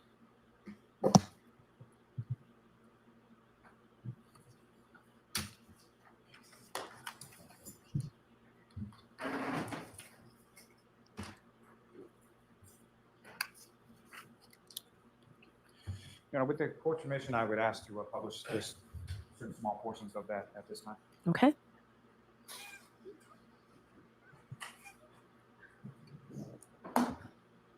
Now, Ms. Gilman, if I could ask for just the first video with the label as far as channel 1. 8 If you could pause right there. or 9. Now, Ms. Reyes, what's up on the screen? Do you recognize generally what that is? Yes. And what are we looking at? Waterfall parking lot. And so this is the parking lot that you were referring to as sort of the front door that leads out to the parking lot for both condo place and football. Yes. And the video, as far as you're aware, is date and time stamped, and those dates and times are accurate, correct? 10:45. Date, yeah. Yes. Yes. Thanks. Ms. Gilman, you can take that down. And Ms. Gilman, if I could have from channel 3 the first video associated with channel. And if you could just pause there. So Ms. Treyers, before you, I think on that desk should be a laser pointer. Mm-hmm. So basically all you need to do with that is just click the button on top and then point it at the screen, if and when I ask, or anybody asks. Okay. So again, what's up on the screen right now? Do you recognize that? Yes. And what do you recognize that? The lounge area of Waterfall. And if you could, using the laser pointer, direct the jury's attention first to that area that you were speaking about where a band would normally perform. Right here. And that's where the band was that night? Yes. And the high tops and low tops, if you could, direct the jury's attention to where those would be located. So these are the 6 people ones, the 2 people, and then low tops. And as far as the bar area, where you would be situated within the establishment when you're working as a bartender, whereabouts, if you could, direct the jury's attention to whereabouts? All the way back here. And sort of immediately adjacent or right in front of sort of where the bar area is, what kind of table or what, if anything, is closest to the door? High top. Now,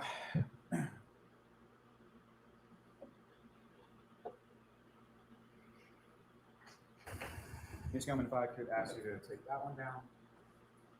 If you could, please go to the sixth video listed now for channel 3. And if you could It's pause there. midnight. I'm directing your attention up to the video for the, up to the screen for the video that's now up there. You recognize this via the waterfall as well? Yes. The timestamp on it says 1:29:12:01. Is that the AM? Is that correct? Correct. And it's fair to say that or what, if any, difference do you know sort of about the lighting in this video versus the one from earlier around 10:30 p.m.? This one's brighter. And why is it? We are getting ready to close. So you would have turned the lights on at that point? Yes. And as you're closing, what are some of the sort of final things that you're doing as you're sort of closing up shop? Cleaning up.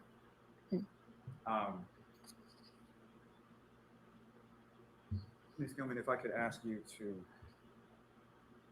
push this forward to about 15 minutes and 45 seconds.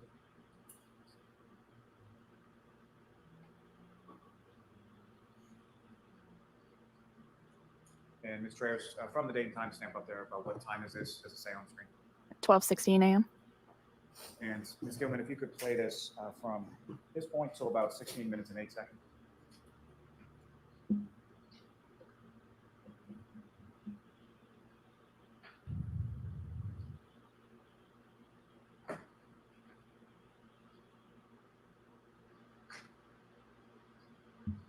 Pause there just a moment. The individual sort of walking from the top of the screen down towards the bottom, towards that front door area. Is that where the front door is? Yes. And again, if you could, just for the jury, just using the laser pointer, direct their attention to where that front door is. Right here. Can you recognize who that person was? Yep. Who's Yes. that? That's me. You were basically taking the trash, right? Yes. Ms. Gilman, if you could just point through to that.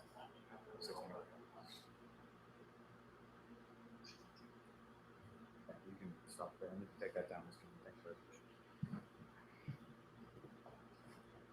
I guess that proves that she does work there. She's not just running off at the mouth like I tend to do. Now,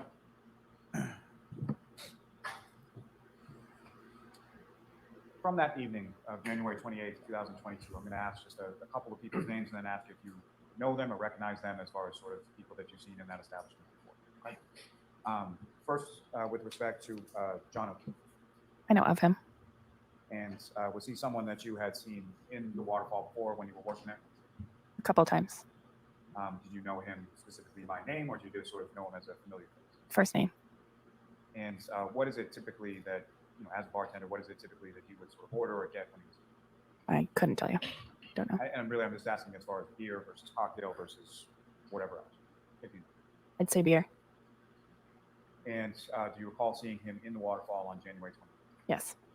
And could you describe what, if any, interaction you had with him or when about that was indeed? He came up to order a beer. And at the end of the night, there was one group that was sort of the last group to leave. Is that correct? Yes. And where were they sort of situated in the bar? The high top, yeah, in the lounge, closest to the bar. And what, if any, association did you see with Mr. O'Keefe with regard to that? I believe he was standing with them. Could you keep your voice up, please? Yes. Thank you. And ma'am, if you want, so that microphone, you can move anywhere, wherever is most comfortable. Thank you. Now, were you familiar with anybody as far as a female party that would accompany Mr. O'Keefe to the waterfall on that or prior occasion? No. And had you seen Mr. O'Keefe in there with or without any sort of female companionship? Previously? Yes. No. Not that I'm aware of. I'm sorry? Not that I'm aware of. Mm-hmm. Now, with regard to Christopher Howell, did you know him? I know of him. And you're familiar with him as far as someone who came into the waterfall on occasion? On occasion, yes. About how often would you meet? Once every few months. And do you recall him on the evening of January 28th? I actually don't remember.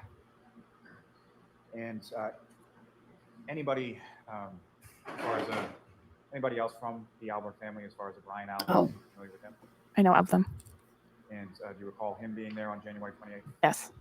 And where was he in relation to the group that was at the high top table closest to the bar? Same area.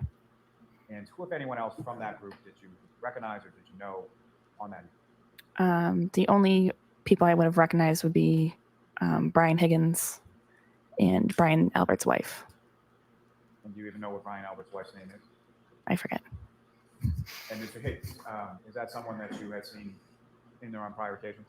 On occasion, yes. And as far as Mr. Brian Albert, is that someone that you had seen there on prior occasions as well? Same, on occasion. And had you seen Mr. Higgins and Mr. Brian Albert there together on prior occasions as well? Yes.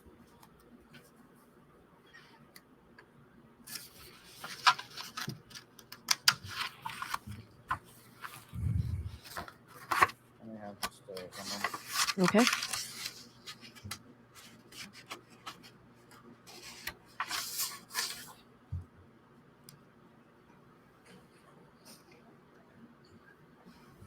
Now, at some point following that evening of January 28th, do you recall troopers from the state police coming to the waterfall, speaking with you, and speaking with the owner of the waterfall? I spoke with them, not at Waterfall. And are you at least aware that they received from the establishment not only video but some receipts from that evening as well? Yes. And have you seen those receipts on some prior day? One. Your Honor, may I approach? Yes.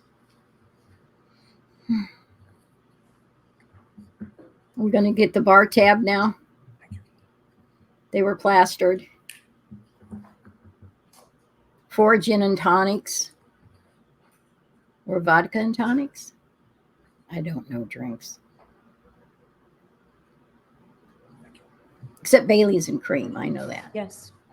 Showing your 3-page documents, just ask in general terms, do you recognize what those appear to be?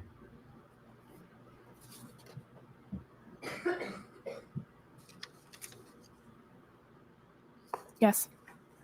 And obviously, you work at the waterfall. You've seen receipts that are generated by the establishment before, correct? Yes. Do those appear to be receipts from the waterfall? Yeah. Is there any sort of date? I'm sorry. Was there a yes or no answer? Yes. Thank you. And with respect to the receipts that I placed before you, do they have a date on them? Yes. And what is the date? 1/28/22. Madam, may I approach? Yes. I call it seek to introduce and admit to the next exhibit. Okay. No objection. Thank you. The Booze Buddies. I may have one moment, Your Honor. Yes. Oh, will you stop?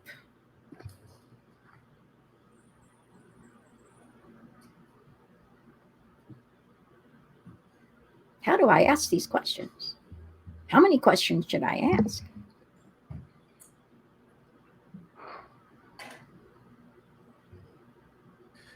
And Mr. Rose, just one last question.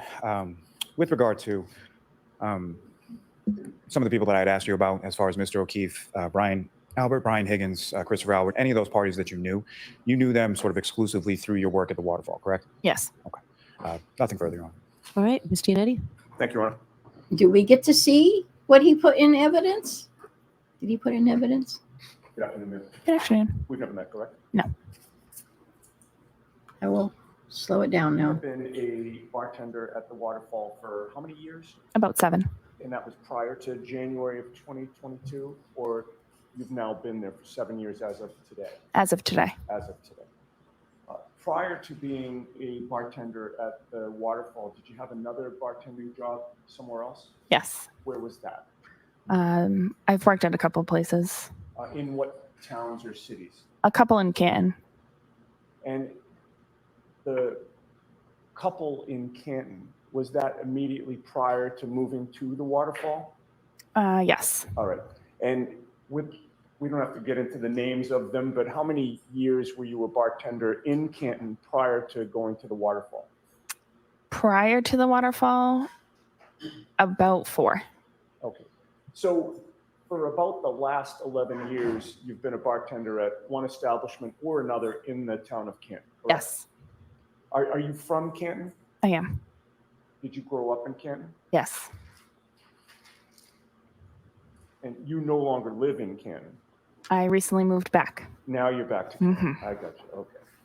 Okay. And you had, I believe, testified on direct examination that you either know or know of the Albert family. Correct. You would agree with me that they are a well-known family in the town of Canton? Objection. Overruled. Do I answer that? Yes, you can answer. You can answer. Said overruled, so you can't. I would say yes. Okay. And how many members of the Albert family do you know either personally or professionally? And by professionally, I mean, obviously you're a bartender, and personally means that you know them in some other way. It would only be professionally, and I'd say 3 or the whole family of the Alberts. Is that what you're asking? Yes. 5 of them. Okay. And if I asked you the names of the Albert family that you know, would you be able to tell this jury? Yes. If you would do that, please. There's Brian Alberts, Chris Alberts, I can't remember their wives' names at the moment. You know their wives by face? Yeah, and then Brian's daughter, Caitlin. Okay. And specifically with regard to Caitlin Albert, can you tell us, is there a difference in age between the two of you? Is she closer to your age than the others? She's closer to my age. She's younger than me. Okay. Did you see Caitlin Albert at the waterfall on the night of January 28th into the 29th of 2022? Yes.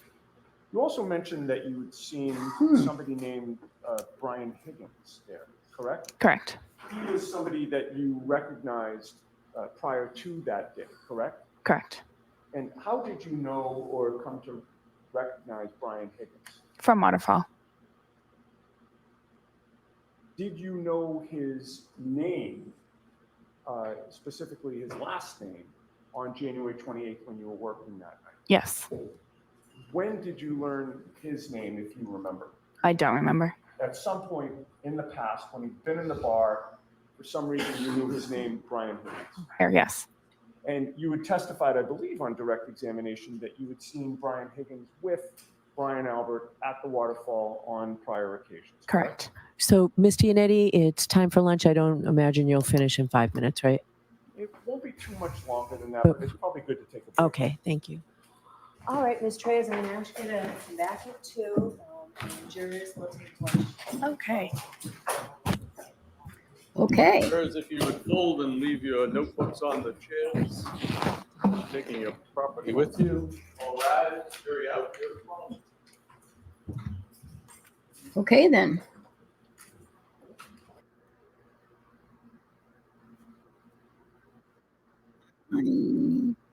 Okay, bye-bye.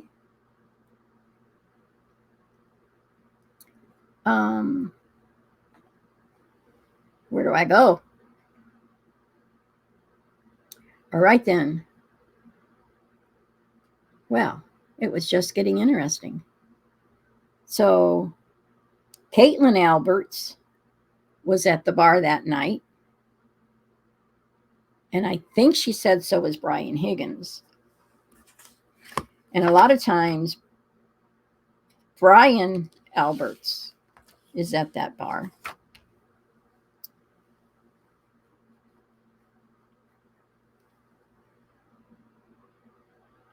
So she knows at least 5 professionally. She knows 5 members. So we're going to get into more details, it seems, when we come back. So let's go ahead and end this here.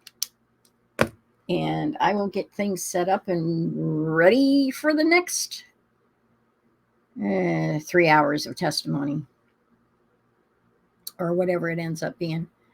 So I will go ahead and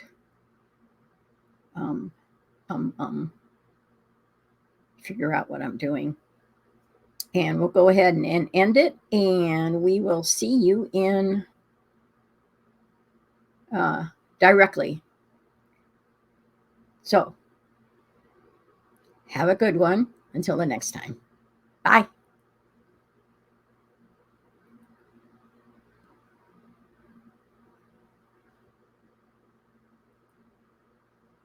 hit the button and it went too fast.